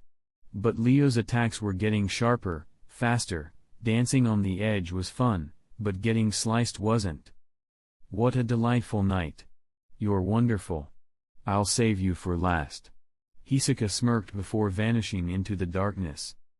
Once he was gone, Leo's aura collapsed like a receding tide. My nen training still isn't enough. If that had been the boss instead of Hisoka, I'd be dead, Leo muttered. What now? He stared down at Cordopee's mutilated body, exhaling heavily. He still hadn't fully adapted to this world. Beep. Moshi Moshi. Oh, thanks. Krilo isn't back yet? I was going to report in. I am still a troop member. But something happened. Cordopee is dead. Hisoka. I think he killed him trying to join the group again. That's how my predecessor died too. Yeah. He's sick. Should I bury or cremate? Okay, got it. Hanging up, Leo swallowed his nausea, gathered Cordopee's limbs, and began preparing for cremation. 10 minutes later. That should do it. Hisoka really is insane. Leo removed 2 nearby door panels, laid Cordopee's body on them, lit a match, and gave him a simple, respectful cremation. Chapter 17. The cremation of Cordopee's remains lit up the abandoned building, and for a moment, everything around seemed to flinch. Shadows darted away, fleeing as if afraid of the fire. Leo's expressionless face was illuminated by the flames, and in that moment, a terrifying thought was born, one that even startled him. The Phantom Troop itself was the result of tragedy, and it had in turn created countless more. In the end, all that would remain of them was a pile of ashes. What was the point of such an organization? Why not? A gleam of resolve appeared in Leo's eyes. In the firelight, he looked determined. Destroy it. After collecting Cordopee's ashes, Leo left the troop's hideout and returned to the Nostrate family residence before midnight. The next day. Kurapika, help me. Leo burst into the room, clutching a notebook filled with scribbles. Can't this wait? I haven't slept in 2 days, Kurapika mumbled, bleary-eyed. Just hear me out. Maybe it'll wake you up, Leo said, the corner of his mouth twitching into a slight smirk. Fine, fine. Kurapika leaned against his pillow, looking at Leo helplessly. Do you know about the Phantom Troop? Leo asked gravely. Kurapika? Day question mark? Say that again. He shot up suddenly, grabbing Leo by the collar with a deadly glare. Leo slapped his hands away in disgust. You haven't even washed your hands. Don't dirty my clothes. Sorry, I overreacted. You're not one of them, so I shouldn't be so angry, Kurapika said, trying to calm down. No, I am one of them. Leo blinked and smiled. Very funny. That woke me up, Kurapika replied, clearly not believing it. But Leo's expression hardened, serious, somber. He wasn't joking. You? No way. You, Kurapika stammered, feeling his blood run cold. I'm the real Phantom Troop number 4. Don't believe me? I'll show you the tattoo, Leo said, his voice taking on a low, oppressive edge. The shift in tone made Kurapika's face twist in fury. You bastard. Do you even realize how many innocent people you've destroyed? Don't know. I've never harmed an innocent in my life. I was forced to join. That's why I came to you, Leo interrupted, pulling off his shirt to reveal the spider tattoo etched on his back. The moment he saw it, Kurapika's pupils turned crimson. Why should I believe you? He asked coldly. I just showed you my back. If I was really one of those monsters, I could stab you right now. Why you? Kurapika hesitated. Leo was right, if he were truly one of the heartless murderers, he wouldn't have done something so reckless. What do you want from me? Kurapika asked quietly. He turned toward the window. The sun was rising. Golden light spilled in, framing his slender figure. Leo didn't answer immediately. Instead, He recounted his experience, how he was forced into the troop, and how he had come to view its members. "You think they have feelings?" Kurapika snapped after listening. "Everyone does. I'm not asking for sympathy. I still want the troop to disappear," Leo said, voice heavy with sadness. "Then what do you really want? Who are you?" Kurapika asked, still confused. "Just a poor guy forced into the wrong place," Leo said with a hint of irony. Kurapika's expression shifted again and again until he finally asked, "What's your motive?" "There's a saying, those who are pitiful often have something hateful about them, and vice versa. To me, the troop is a band of wandering ghosts. I want to save them, to turn them into Buddhas." Taking a deep breath, Leo added, "Will you help me? I'm strong, but if I take on the whole troop, I'll die." Kurapika's eyes froze. He hadn't expected that. After a long silence, he said, "Do you know about the scarlet eyes? They're considered one of the 7 most beautiful colors in the world. Because of that, 4 years ago, my entire Korta clan was slaughtered. I'm the only one left." "The ones responsible?" "The Phantom Troop." "I see. So it's revenge you want?" "You're pitiful, Kurapika," Leo said, ignoring Kurapika's angry glare. "But have you heard the saying, no trade, no harm? The real culprits weren't just the troop, but everyone who wanted those eyes. Can you kill all of them?" Kurapika stiffened. If Leo was right, even Neon, his current employer, was complicit. The troop had acted on her request. "Are you telling me to give up revenge?" Leo shook his head. "No. Why shouldn't you take revenge? They destroyed your family. But I want you to live for yourself, not just for revenge. That path leads only to purgatory." "Ha ha. Melody was right. You really are a contradiction. You want me to help you destroy the troop, but not be consumed by vengeance. Then tell me, what the hell should I do?" Kurapika shouted. "I just want you to know when to stop. Honestly, only a few of them still have a reason to live." Something about Leo's eyes made Kurapika pause. There was sincerity there. "I'll help you," Kurapika said finally. "But you need to promise me one thing, don't ever become my enemy. If you do, I'll insert my chain into your heart. The moment you turn against me, it'll pierce your heart." Leo laughed and flexed. "You're sharper than a monkey." Chapter 18. Hiss. "You're really screwing me here."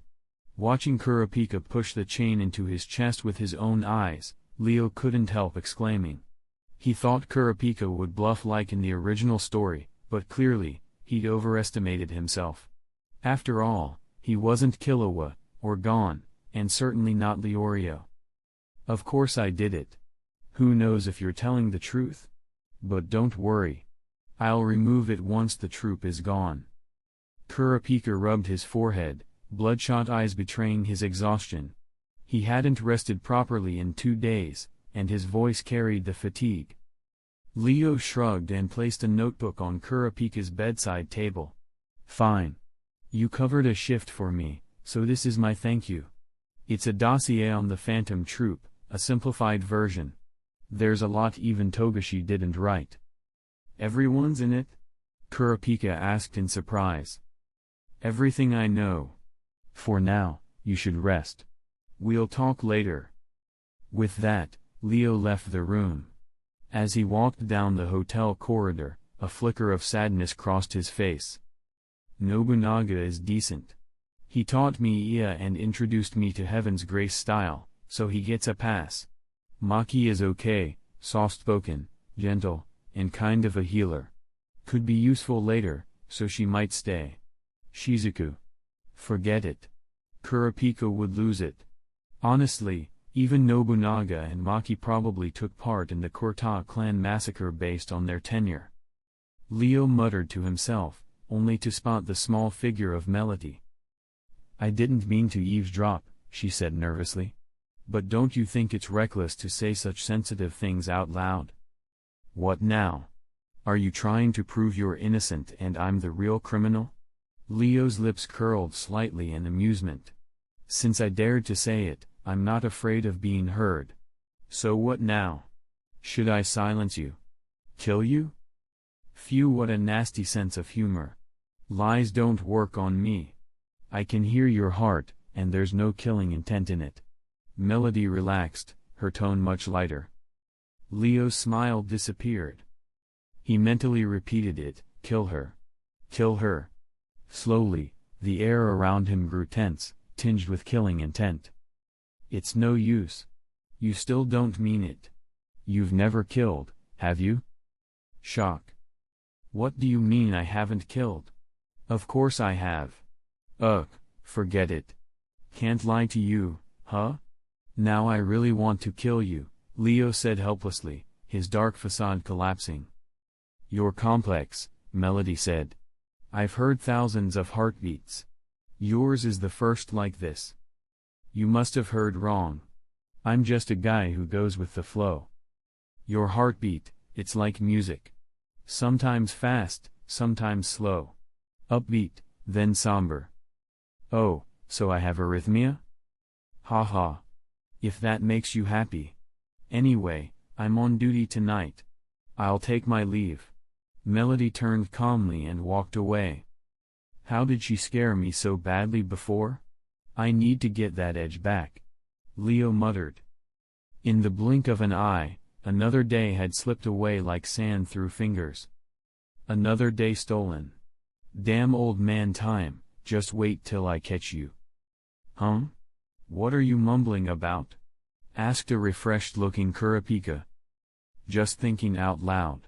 How time's unpredictable. You really 17?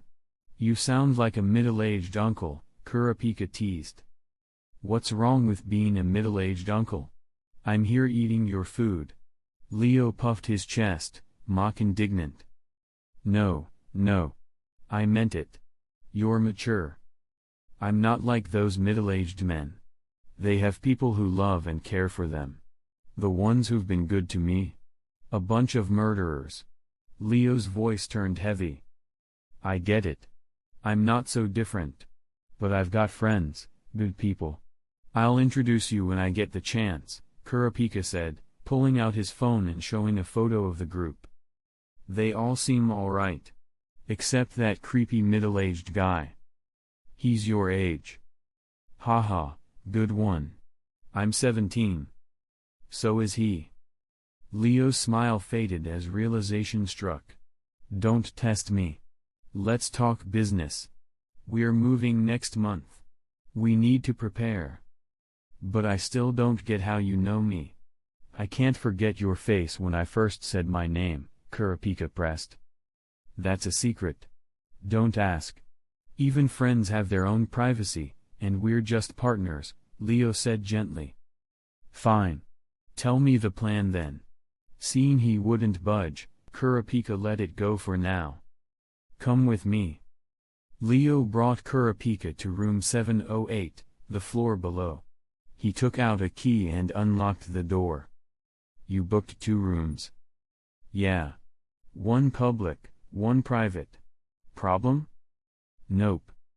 Inside, Leo wheeled out a large whiteboard covered in writing. I've got the plan drafted. First, I need to know, can you seal their Nen abilities? Kurapika nodded. Good. The troops' target is the Yorknu auction in early September. Their approach? A near-complete massacre. I'm sure you understand. We'll act after they strike, before that, they're too scattered to pin down. Our first target is Maki. I need you to kidnap her in front of the others. Why her? Kurapika asked. Her intuition is sharp. Plus, she's the group's medic. In any team fight, you take out the healer first. Problem? Milk? Is that slang for doctor? Yes. Don't sweat the details. The point is, can you abduct her alone in front of everyone? As long as no other members are nearby. Do I count? Of course not. Perfect. But after you grab her, don't kill her yet. Leo handed him a juice bottle. Don't get mad. I'm not attached, it's just necessary for the next phase. What phase? Kurapika's tone darkened. The idea of capturing a criminal but not exacting justice gnawed at him. Chapter 19. Of course it's the Calabash brothers who save Grandpa, one after another, Leo said confidently. Calabash brothers? Save his grandfather? Kurapika looked puzzled, prompting Leo to patiently explain the fairy tale from another world. They're just children. No matter how powerful their magic, they can't outwit scheming adults, Kurapika sighed. Don't the troupe remind you of 7 kids who never grew up? Leo said with unexpected emotion. The Phantom Troupe. They're just children robbed of childhood. That's not a joke, Kurapika responded flatly. It's no joke. You know Meteor City? A dump. That's where they come from. When we grew up, we worried about enjoyment. They worried about surviving. Life is like a puzzle, you chase what you lack. The troupe are just searching for happiness. Money is what yields happiness here. That's why they turned into thieves. They didn't grow up, they froze at childhood. Leo paused to drink water from the fridge. Children? You mean they're innocent due to ignorance? Kurapika chuckled, though his tone sounded unhinged. Do you know how many people they've killed? Bang. Leo slapped his hands together sharply, silencing Kurapika. I get it. That's why I want them gone. Let's drop it, we won't find the solution this way. Kurapika cleared his throat. About the plan, we kidnap Maki, trade her for the auction items. We pick the location. Expect half the troupe to show up, this is their swan song. Kurapika nodded. So the location is a trap. Exactly. To wipe them out, we need something ruthless. Ever heard of the poor man's rose? Sounds like a bomb. Can you get it? Not literally, it's banned. I'm using it as a metaphor. Leo watched Kurapika's expression. I need to know your limits. You're willing to go dark, aren't you? Poison, bombs, mechanical traps, send them all in. I doubt any of them would survive. Go dark? Right. I'll do whatever it takes to vanquish them. Kurapika's voice trembled with resolve. Good. Next step, immobilization. You, me, Hisaka, we need half the troupe captured alive. Remove their legs from the metaphorical spider and they can't escape. So a living hostage forces the spider to stay. Exactly. As long as members fall into our trap, capture them alive. Then we'll deal with the head. That's harder. Then bring allies. I never said it had to be just us. Leo replied. But where do you find someone at Hisaka's level? Kurapika asked. Leo smirked. There's already one ready, Hisaka. You know him? Hisaka? He's strong, why would he help us? Leo raised an eyebrow. So many questions. Does your IQ lag? Kurapika, Macron M. Macron. I'm serious, is it concerning you? Whenever we talk plan, you go from logic to emotion. That kills tactics. Fine. Go recruit allies. I'll prepare the trap, Kurapika said sharply. Good. Both men split up in Nostrade Hotel to prepare. Leo pulled out his phone. Let's hope Hisaka didn't break it. Beep. Is that Hisaka? I'm Leo. Just asking, wanna fight the boss? Of course my own method exists, but I need a favor, your game, too. It affects your role in the final showdown. Come to the Singles Cafe, Wayu Street tonight. Leo paused over the menu before ordering black coffee. Out of the corner of his eye, he spotted a blue-haired girl, Neon Nostrade, aka Neon. Oh. Leo slipped from his seat and caught up. Oh. You can't do that, you're supposed to wait for me. Neon pouted. Miss, I'm here for coffee. During work time. And? Doesn't the employee manual forbid coffee? Slacking is slacking. Excuses won't save you. Anyway, so what? I found you, Leo said, smile playing. You're such a scoundrel. Nothing. Seeing Leo so innocent, Nyan stomped in mock frustration. By the way, I'll tell your fortune. Super accurate.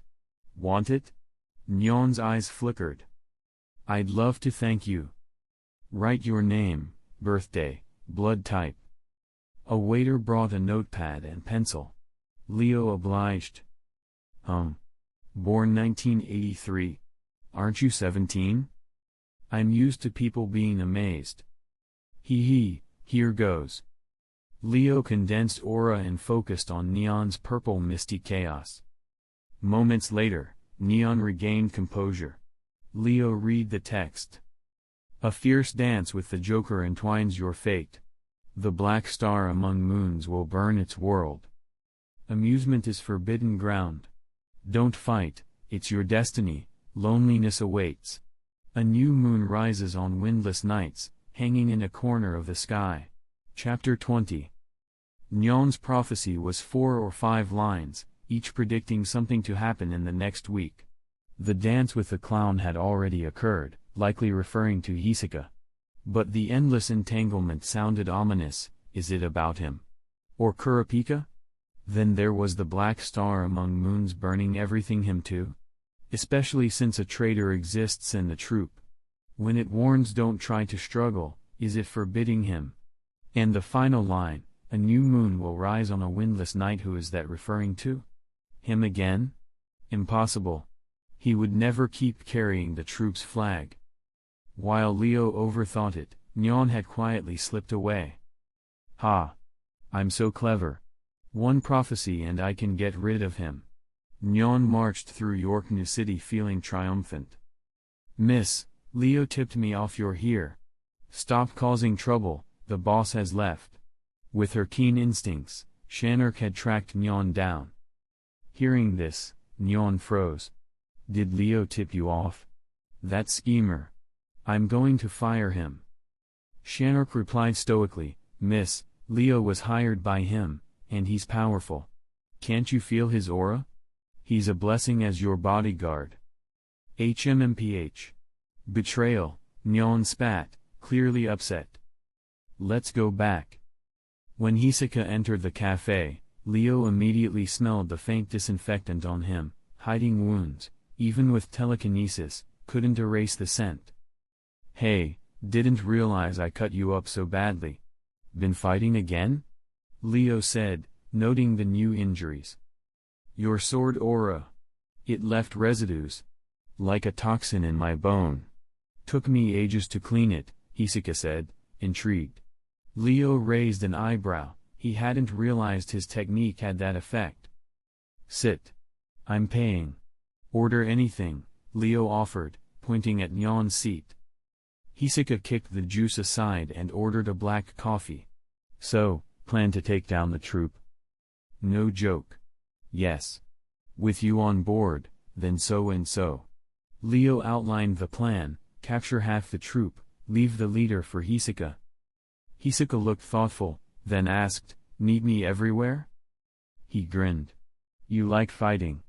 But do have other duties. Like being a part-time fortune teller? Hisoka smirked. Never mind. Just avoid killing Hisoka, Maki, Nobunaga. Capture the rest alive. First objective, Maki. Hisoka sipped coffee. You sure? The troop is really powerful. Yuvagin, Phaeton, doesn't matter. We have an ally, the Cortaz Avenger can seal their nen. With the plan, capturing them alive is easy. Sealing their nen? Hisoka raised an eyebrow. Kurapika, yes? Hisoka nodded. He recognized Kurapika, the one with the chains and the power of scarlet eyes. Fascinating to see how much he'd grown in just half a year. Alright. Today is the 30th. Tomorrow we meet the troop at York New Auction. I'll bring you to our base, just in case. That's insane. They are backed by the underworld. So what? They're abandoned by society. No wait. Hisoka laughed. True, they prey on the weak. Leo called Kurapika. Soon, they met at the abandoned amusement park. Hisoka. You're here too, Kurapika said, wary. Impressive growth. Half a year and you've come far, Hisoka praised. This is insight, Kurapika said flatly, then described bomb placements. Where's the explosive? Doesn't seem potent. Hisoka asked. Just a backup. It always helps. Leo replied. Check the spots. But you planted extra bombs? Hisoka's tone turned serious. What are you suggesting? Kurapika looked uncomfortable. Nothing. Just don't get abandoned. Hisoka and Leo noticed Kurapika had indeed looked evasive. No way. He's too loyal to the troop, Leo reassured him. Leo mentally reviewed the plan. Capture Maki at auction. Lead troop members into ambush. Kurapika seals Nen, Hisoka deals with the boss. Non-lethal takedown. Strike while their legs are crippled. If everything works, the phantom troop ends, and their ties to darkness will burn out like stars in an empty sky. Chapter 21. The three people, each with their own thoughts, returned to the hotel where the Noser family was staying. Leo gave room 708 to Hisoka, asked for leave from Yon's father, and then went to the phantom troop's hideout. Is that Leo? Thank you for collecting Cordopi's body earlier. Franklin's tall figure appeared in the dark corridor, making Leo almost mistake him for some Frankenstein. Just in time. By the way, is there any clue about that Hisoka guy? This is the second member of the troop he's killed. Should we let him go? Leo asked. Franklin shook his head. At this time, Yuvagin's heroic voice sounded, Humph. That bastard Hisoka is just a rat. I've searched almost all of Yorknu City, but I can't find any trace of him. Leo felt a little surprised. He hadn't expected Hisoka to meet him in broad daylight despite the pressure from the troop. He didn't know whether it was due to his skill and courage or if he had other motives. Everyone is here. Is there anyone who still has questions about next month's plan? No. Anyway, it will be fine as long as they're all taken care of, Yuvagin said excitedly. Phaeton, don't overdo it, Nobunaga said with a smile. After all, stimulants flow through Yuvagin's veins, Phaeton murmured in a low voice, as if deliberately testing the other's hearing. Ha ha. What a group of happy criminals. Leo glanced at every member with a smile, but he didn't notice how naturally his aura now blended with the troop. The next day. The cold night enveloped Yorknu City, and the deepening darkness highlighted the chaos of the evening. To the tune of Oh, Franklin and Phaeton slaughtered the underground auction site, and Shizuku also cleaned up the blood with her vacuum just like in the original. The only difference was that several Noser family bodyguards had been reassigned to external posts by Kurapika, and thus escaped the massacre. Leo, Nobunaga, Shanark, Yuvagin, and Maki were in charge of transport, but unfortunately, they found only an empty underground vault waiting for them. Someone beat us to it. After removing their black suits, the troop members boarded a hot air balloon and left Yorknu City. It was a shadow beast, a man named Leech. After he left the vault, he was empty-handed. Yuvagin was reporting to the leader. Had Leo paid closer attention, he might have noticed subtle discrepancies in the conversation. We saw the pursuers. Have you dealt with them? Gordo Desert.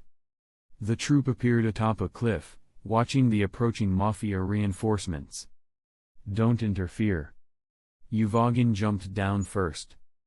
After a one-sided massacre, both the gangsters and shadow beasts lay dead on the ground. A crater over 10 meters wide had been blasted into the earth by Yuvagin. Very powerful. Leo unknowingly drifted closer to Maki, his hand subtly wrapped in an invisible chain. Of course, Yuvagin's body is the strongest in the troop. The best.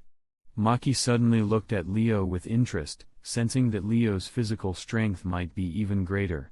She'd noticed it while tattooing him. Her needle had trouble piercing his skin. Shizuku, please help remove the poison from Yuvagin.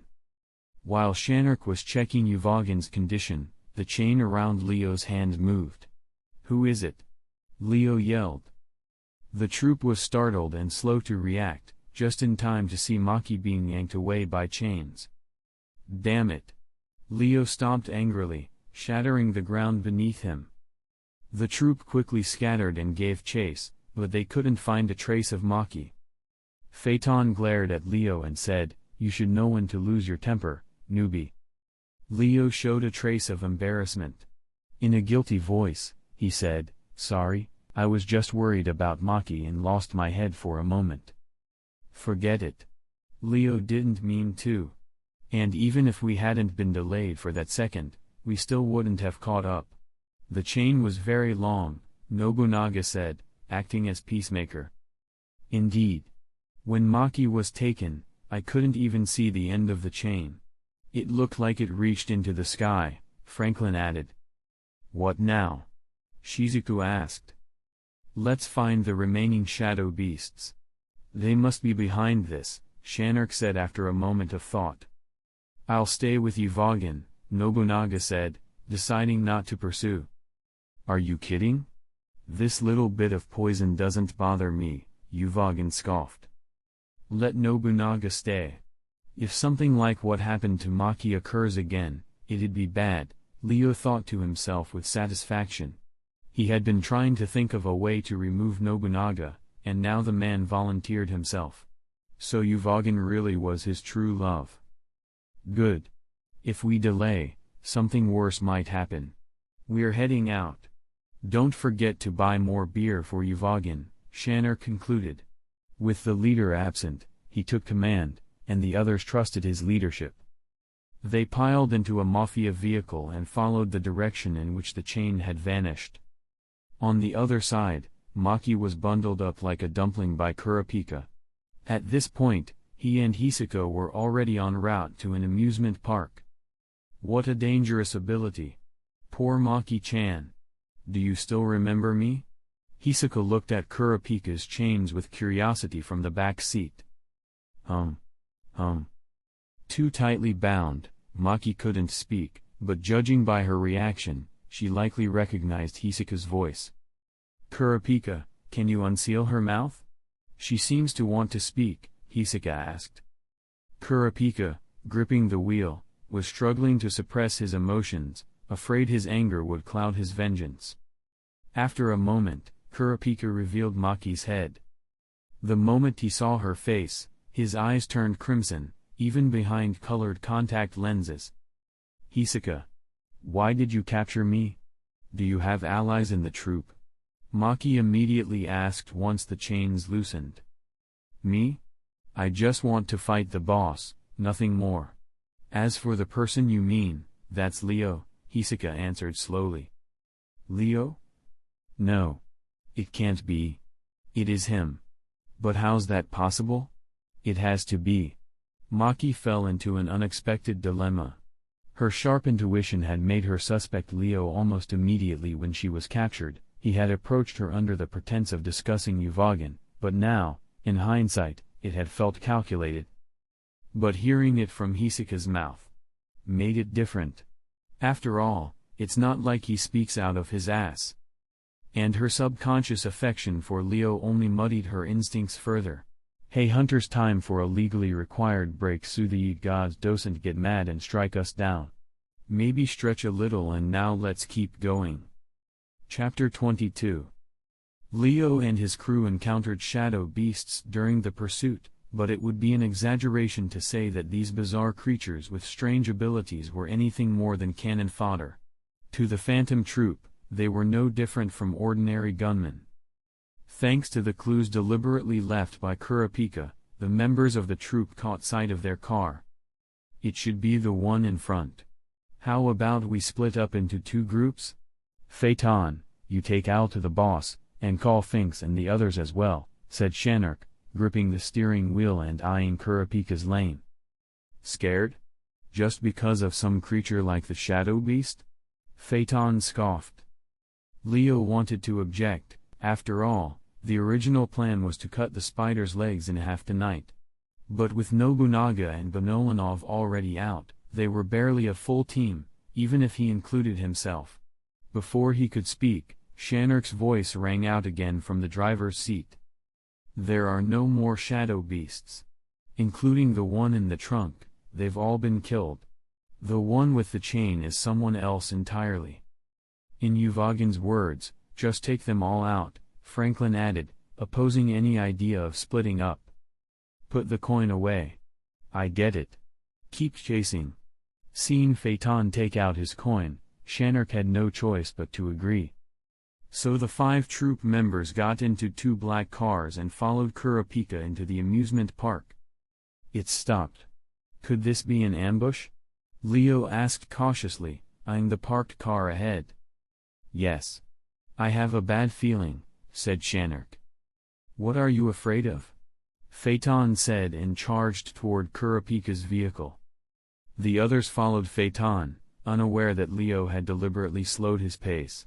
Walking behind them, he clutched Dragon Sun, looking poised to draw his sword. Since Leo had never killed anyone before, his killing intent wasn't pure, it was mostly mimicry. He rarely infused killing intent into his scabbard. But this time, the intent he infused was cutting off. This was the strongest state he had reached after half a year of training and refinement. Perhaps it matched the scabbard's nature. When the sever intent was infused, his sword energy became indestructible. The troop members sensed Leo's cold aura but didn't pay it much mind. After all, his sword was aimed at their enemies, or so they thought. Hisaka? You again? As the troop advanced, Hisaka appeared in front of them. Only 4? What a shame. I thought this would be more fun, Hisaka sighed. 1, 2, 3, 4, 5. Hisaka, can't you count? Shizuku said, holding her vacuum as she checked off each person. Today is another happy day. Leo, you've really made my life more enjoyable, Hisaka laughed. Laugh. Leo unsheathed Dragon Sun, and the silver-white sword energy gleamed coldly as it shot toward the 4 troop members ahead. Sword 0. As Leo's sword energy spread, the troop finally realized he was the traitor. But under the fierce assault, they had no time to react, let alone speak. Think you can resist Leo's sword energy? That's a fantasy, said Hisaka, still outside the range of the technique. He intercepted Phaeton, kicking him back as he tried to leap forward. Kurapika no longer hid himself. His crimson eyes looked almost surreal under the moonlight. He flung his chain toward Phaeton, who had been knocked back. In Leo's plan, Phaeton was the key target. Chain? Bound, Phaeton struggled, but he couldn't break free from the same chains that had restrained Yuvagin. At that moment, Leo's sword energy swept past, taking half of Phaeton's body. Helpless, Phaeton was dragged to Kurapika's side. Do you recognize these eyes? Kurapika's voice was calm, but unsettling in the current atmosphere. Hiss. With his right arm, right leg, and part of his ribs severed, Phaeton finally realized he wouldn't survive. Gritting through the pain, he stared into Kurapika's eyes and fell into thought. Ah. It's you. One of the Kurta. Phaeton's voice was faint from blood loss. Yes. Do you feel regret now? Kurapika's voice trembled, like a volcano about to erupt. Yes. I regret not cutting out the root back then. Phaeton's voice grew louder, blood gurgling from his mouth. He had lost too much blood. If Kurapika unchained him now, he'd still try to kill everyone here. You monsters really are rotten to the core. Leo must have been mistaken. How could people like you possess any humanity? Kurapika's rage boiled over. Ahem. Leo? That bastard actually thought I had a heart? That's the biggest joke I've ever heard. Funnier than anything Maki ever said. You know the one you kidnapped? She hates jokes, but she'll crack some from time to time. It's not what she says that makes us laugh, it's just her. Phaeton was rambling now. His thoughts were blurry. Boss. Next life. I still want to be abandoned. I don't want a family. I just want to be with all of you. That was his last breath. A smile, one of contentment, remained on his face, and it deeply affected Kurapika. Why? Why can a monster like you feel happy? Why? Kurapika roared at Phaeton's corpse. His cry ignited the next wave of violence. Phaeton is dead. Damn Leo. Damn Hisoka. Damn chain user. The battle turned chaotic. Now, it was as if the troop was chasing Leo's sword energy, trying to stop it with their bodies instead of resisting it. That was terrifying, because if Leo stopped slashing for even a moment, or was forced to stop, he'd be overwhelmed by their counterattack. Fortunately, they were already in poor shape. Shanark was the worst off, hit by 2 of Leo's sword waves and riddled with Hisoka's cards. He looked ready to collapse.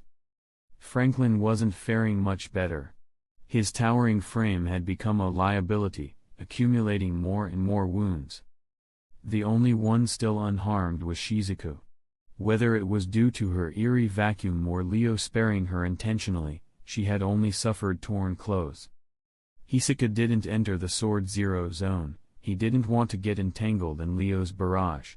Instead, he stayed outside, repelling troop members trying to escape. Even that wasn't easy. With Leo unreachable, the troop focused their attacks on Hisoka. One of Franklin's bullets even hit Hisoka in the shoulder when he wasn't careful. Kurapika, meanwhile, had regained his composure. It wasn't the time to fall apart, there were still 3 troop members left. After confirming Phaeton's death, he crept toward Franklin's massive figure. Clang! Kurapika's chain snapped around Franklin, instantly neutralizing his nen. His body stiffened. Leo didn't waste the chance, his sword energy tore across Franklin's back, leaving a meter-long gash. Once Franklin fell, Shanark also collapsed as if his soul had been crushed. Given his injuries, Shanark should have died long ago, but seeing his comrades still fighting gave him strength. He had pushed himself with sheer willpower. With Shanark down, Leo gradually reduced the speed of his sword energy, finally stopping. Is this what you call being considerate to women? Hisoka asked, glancing at Leo. Leo didn't answer. He turned to Kurapika and said, "She's a newcomer. She didn't participate in the massacre. Let the law judge her." You sure? Kurapika frowned. Yes. If you don't believe me, ask her. Right, Shizuku? Leo said casually, turning to her. Shizuku didn't reply. Her normally calm, simple, emotionless face now looked sad. No, it wasn't anger, it was a sorrow unique to Shizuku. Kill me. A nearly naked girl, stunning in figure and appearance, said this in front of 3 men. Just as Kurapika hesitated. Phaeton, lying in the distance, stirred. Chapter 23. Phaeton is a transmutation-type nen user. Although the conditions for activating his ability are harsh, once he suffers enough damage, that pain is returned many times over. But what about injuries severe enough to be fatal? What about thoughts of death? Leo stared at the black sun rising in the sky, a trace of stunned disbelief forming on his face. What is that? Hisoka asked curiously. Phaeton's nen ability activates after he's endured significant damage. He usually preps it with Pain Packer, unforgivable sin, but he didn't do that this time. Probably because he doesn't need to, Leo explained calmly, not seeming particularly alarmed by the black orb in the sky. Kurapika, can you seal him? Okay, I'll try. As Kurapika finished speaking, a chain wrapped in golden aura shot toward Phaeton's mutilated body. No. I can seal him, but that black orb is out of control, Kurapika exclaimed. What are we waiting for then? Run! As he shouted, Leo suddenly remembered the unconscious Maki. He quickly tossed both Maki and the sealed Shizuku into the car. Without sparing a glance at the rest of the phantom troop, he sped off in a panic. Boom! At the moment the black sun exploded, the resulting detonation was far more devastating than expected, amplified to unnatural levels. A shockwave tore through the amusement park. Even though Leo and the others jumped out of the vehicle mid-flight, they couldn't escape unscathed. One day later, in an unremarkable hospital, 5 patients lay severely injured. Among them, Leo and Hisoka had regained consciousness. Both were bandaged from head to toe, casually playing poker. Pair of twos. No way. How do you keep getting so many twos? Are you cheating again? Leo shouted, flipping through the deck and pulling out 5 twos. Really? So quick to accuse, Hisoka said with a sly grin. Leo studied the cards carefully, each bore Hisoka's unmistakable smirk. They're all real. You didn't think a magician couldn't conjure a simple deck of poker cards, did you? Annoyed, Leo swept the cards away. I'm done playing. It's boring. Haha, can't handle losing anymore? Hisoka teased. By my count, you still owe me 20, 30, 6 billion ringgits. Will that be cash or card? He added, pulling a POS machine out from nowhere. Leo. Oh, I still don't get why there were so many explosives buried under that park. Have you had enough of living? Leo's expression turned sheepish. The truth was that Phaeton's Nen ability wasn't that powerful. It only became catastrophic because someone had buried a ridiculous number of bombs underground, amplifying the blast. In other words, Phaeton had been the fuse, they were the real culprits. The plan's delayed now, but I did manage to warn the boss in time, Leo said, rummaging for his phone. After a minute of searching, he realized the device had been destroyed in the explosion. Damn bomb. He cursed, tearing off his bandages to reveal unblemished skin underneath. It seemed Kurapika wouldn't be getting up anytime soon, but the operation couldn't stall. If they waited, the spider's legs would grow back. You've got terrifying recovery abilities. You were with 2 others and still ended up the most seriously injured, Hisoka remarked, removing his own bandages. Unlike Leo, his body was covered in scratches and bruises from the blast's debris. Don't push yourself too hard, Leo warned. Hisoka smirked and slipped back into his tattered clown costume. Are we just going to leave Kurapika here? He asked. That's not ideal. Let's take them all with us, Leo said after some thought. So, the 2 of them asked for 3 wheelchairs and wheeled out the unconscious Kurapika, Maki, and Shizuku. In the car, Hisoka chuckled. You're not planning to keep 2 women around to make babies, are you? Leo scowled. Don't be ridiculous. I'd be dead in my sleep. Leaving them behind would be like letting a spider regrow its legs. You get what I mean. Hisoka nodded knowingly, amused.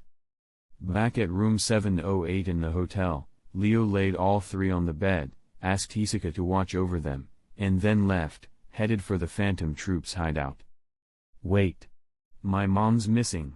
Can you help me find her? A petite girl's voice interrupted him, adding to his already heavy mood. It was Biscuit. Despite her childlike appearance, and despite the fact that blonde pigtails were common, Leo immediately recognized her. The oppressive aura radiating from her was unmistakable. Your mother's buried already, isn't she, Senior Biscuit? Leo said bluntly, exposing her identity. Oh? So you do know me. Interesting. But in that case, brace yourself for a punch, she said and socked him in public. Leo instinctively took the blow, which earned him a nod of approval from Biscuit. You've only been practicing Nen for under a year, and you're already this strong. Impressive, she said. Leo wiped blood from the corner of his mouth. Getting injured like this would actually help him look more believable when he returned. If that's all, I'll be on my way. I'm in a hurry. Hold it. That punch was payback for using my name. Now you owe me your story, 6 months worth. Depending on what I hear, I might just obliterate your aura, Biscuit said coldly. I don't have time to play house with you, Leo replied, staring her down, his tone darkening. Ready to fight? Go ahead, show me what you've got, Biscuit responded, squaring up. Here? Leo frowned. Biscuit looked at the crowd gathering around and said, Fine. Let's go somewhere more private. Bring backup if you want, I don't mind. Leo grinned slyly and turned around. If she came to me, then don't blame me. He led Biscuit straight to the Phantom Troop's hideout. This far out? Where are we going? Biscuit asked, trailing behind. Hee, didn't you say you could handle backup? Let's put that to the test, Leo said cryptically. Eventually, they reached an abandoned building, the troop's current base. Biscuit, using her aura, sensed the presence of several powerful foes inside. You've really fallen into dark ways. Looks like I'll need to rough you up a bit, Biscuit said, removing her pink Gothic Lolita outfit. In front of Leo, she transformed into her true, muscular adult form. Whoa, Leo, your tastes are wild. Nobunaga's teasing voice echoed from inside the building, causing Biscuit to glance sharply at him. Don't talk nonsense. She's a veteran and a senior hunter. Where are they? Yuvagin soon appeared and asked with concern. They were captured. The man with the chains is a hunter, and he knows Hisoka. It was an ambush. The others were caught. I'm sorry I made it back alone, Leo said apologetically. Don't worry. You're clearly hurt badly. Don't blame yourself, Nobunaga consoled him. Who are you? Biscuit asked, increasingly confused. She was starting to realize she might have stumbled into the wrong situation. You said she's a hunter too. Is she connected to that chain user? At that moment, the team leader, Krilo, stepped out, looking much more haggard than usual. I'm not sure. She might be a hunter from my past sins. I think she's here for revenge, Leo replied, shaking his head. Chapter 24. Biscuit's face grew unusually solemn. She asked, Are you with the Phantom Troop? As an experienced hunter with over 40 years of Nen mastery, Biscuit had been through many hard-fought battles, but in this moment, she wasn't sure she'd survive. Let her go. Her teacher is Netero, said Leo. He planned to repay Biscuit for a past favor. Besides, he intended to take the hunter exam next year. It wouldn't do to attract unnecessary trouble. Netero? The chairman of the Hunter Association? Nobunaga asked. Leo nodded, then looked at Biscuit. We're even now. From here on, you go your way and I'll go mine. At that moment, Finks stepped out from the abandoned building. He looked at Biscuit and said, No way. We can't let her go. If Maki and the others are in hunter hands, this gorilla woman might make a good bargaining chip. Who are you calling a gorilla? Biscuit frowned, and punched him. Biscuit moved so fast Finks barely had time to raise his arms. But it was a full power punch, even heavier than one of Yuvagin's. Blood shot from Finks' mouth as he was slammed into the wall, spiderweb cracks forming behind him. You bastard, Nobunaga shouted, leaping forward, katana drawn, clearly preparing an Iaido strike. Enough, Nobunaga. She really can't be harmed, said Krilo, stepping in. We still need her as a bargaining chip to exchange for Maki and the others. Still, injuring Finks complicates things. Is that all the courage you Class A criminals have? Even if we fight to the death here today, don't think you can use me as a hostage. Biscuit's eyes blazed with resolve. She'd clearly made up her mind. This is bad. Leo muttered with a sigh. This is your fault. What now? Nobunaga grumbled, still bent in his Iaido stance, casting a glance up at Leo. Biscuit-san, we'll overlook you injuring Finks, but we ask you to cooperate. We promise you safe passage once our members are safely returned, said Krilo, having quickly made up his mind. The hostages were the priority. And with Biscuit's strength, fighting her head-on could lead to unnecessary casualties. You people are so dramatic. Either fight me or let me go, Biscuit shouted, standing fiercer than any thief present. Krilo gave Leo a look that clearly said, "This is your problem now." Leo sighed. He unsheathed Dragon Son. It looked like he had no choice but to spar with her. As he drew the blade, a sharp aura radiated from Dragon Son. A flicker of surprise flashed across Biscuit's face, though she quickly masked it. She hadn't expected the boy to have grown this powerful.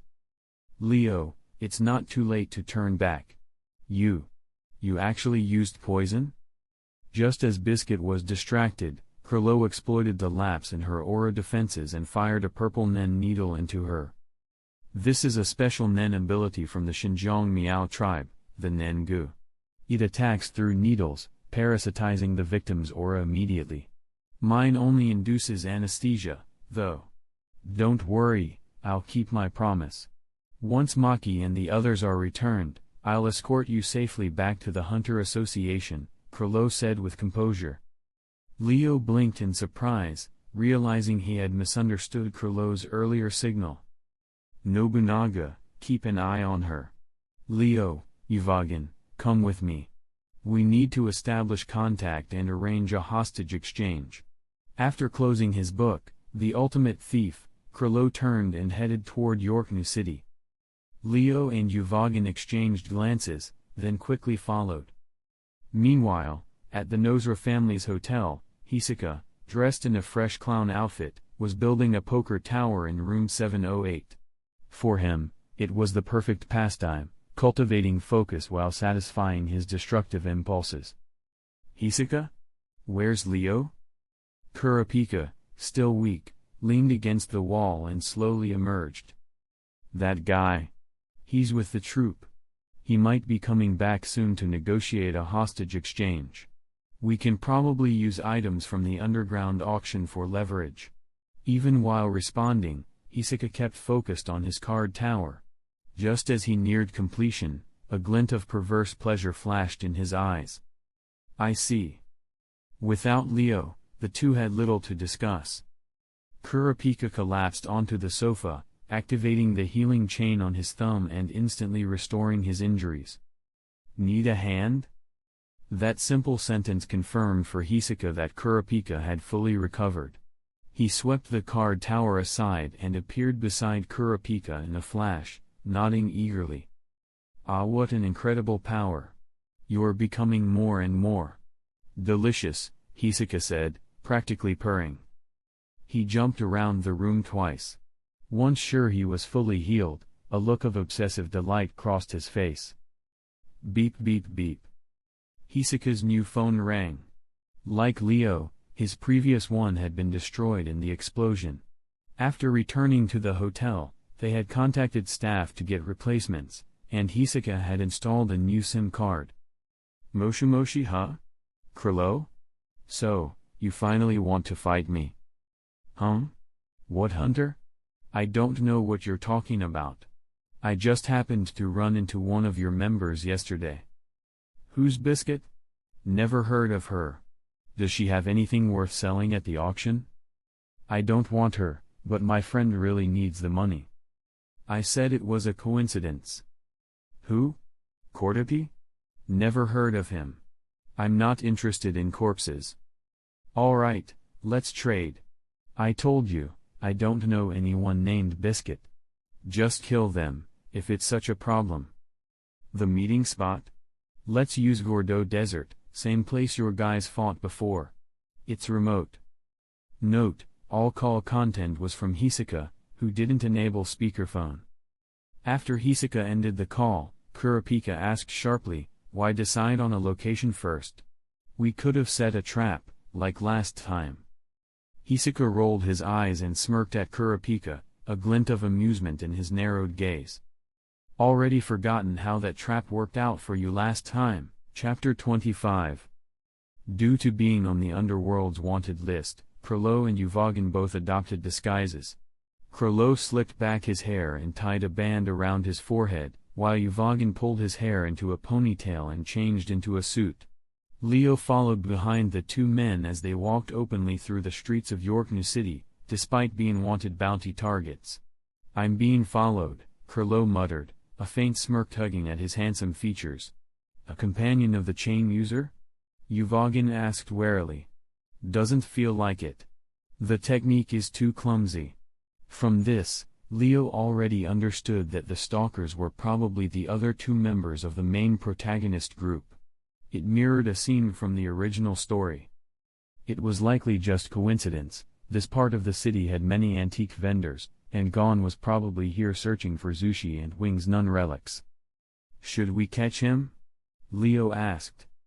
"Yes. Could be related to the chain user," Krilo decided. His tone was calm, but every word held sway. To the troop, his words were energizing; to outsiders, they were a quiet demonic murmur promising nightmares.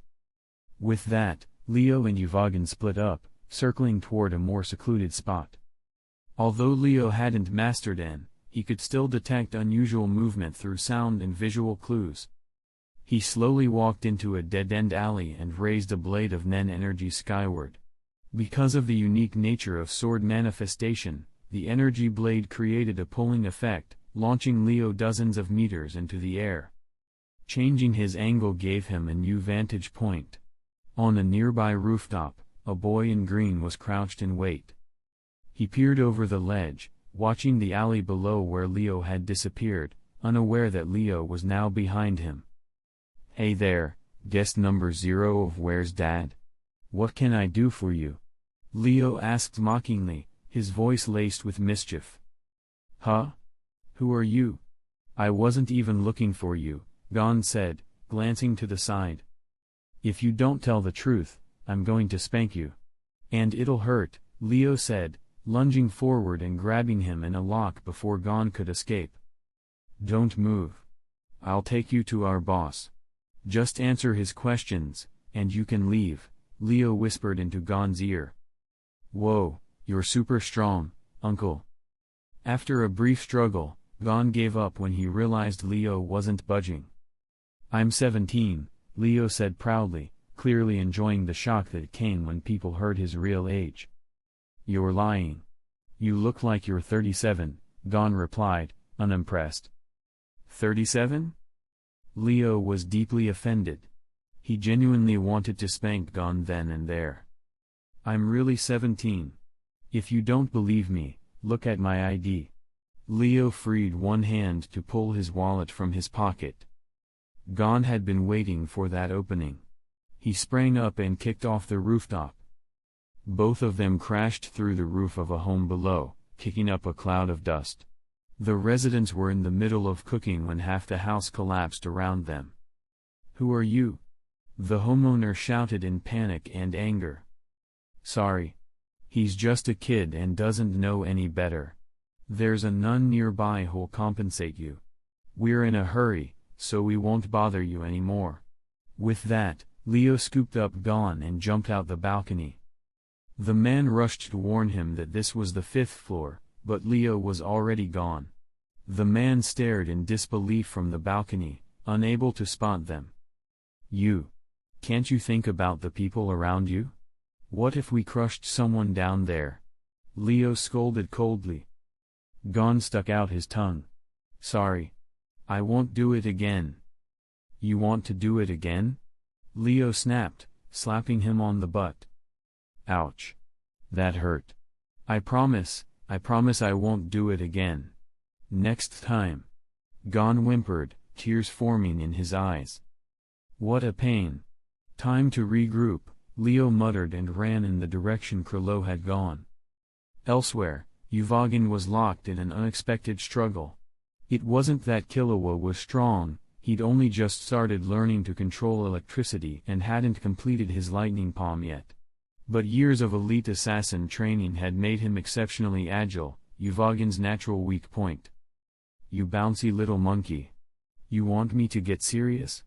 Uvogin barked, still holding back his full strength to avoid drawing unwanted attention. Haha, go ahead and try, Killua teased, leaping to a nearby rooftop. But the laughter stopped abruptly, like a guitar string snapping under pressure.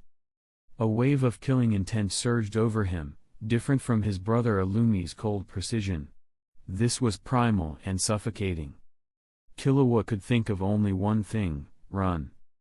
But his body felt heavy, like it was filled with lead. Even the air seemed sticky.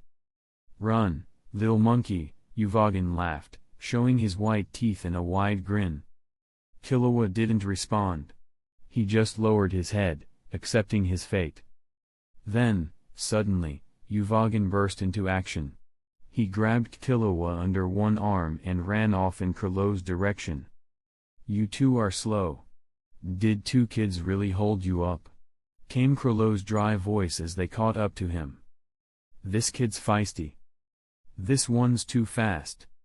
Leo and Uvogin exchanged looks and burst out laughing. Did you interrogate them? Krillow asked, still walking briskly. Leo noticed the haste in Krillow's steps and raised an eyebrow. Was he anxious? Nope, said Uvogin, glancing at Leo, who shook his head as well. Then we'll ask while we walk. You two, do you know the chain user? He's a hunter, knows Hisoka, and uses conjured chains. Krillow had pieced together a fair amount from Shizuku and Uvogin, and easily deduced that the chain was a Nen ability. Hisoka? Gon blurted before clapping his hands over his mouth. So it is connected. That gives us more leverage, Krillow said, his expression softening slightly. Killua glared sharply at Gon, who seemed to have accidentally confirmed what Killua suspected, that the chain user was Kurapika. Should we call Pakunoda to check them? Leo asked. No. It's enough to confirm they know Hisoka. No need to take more risks.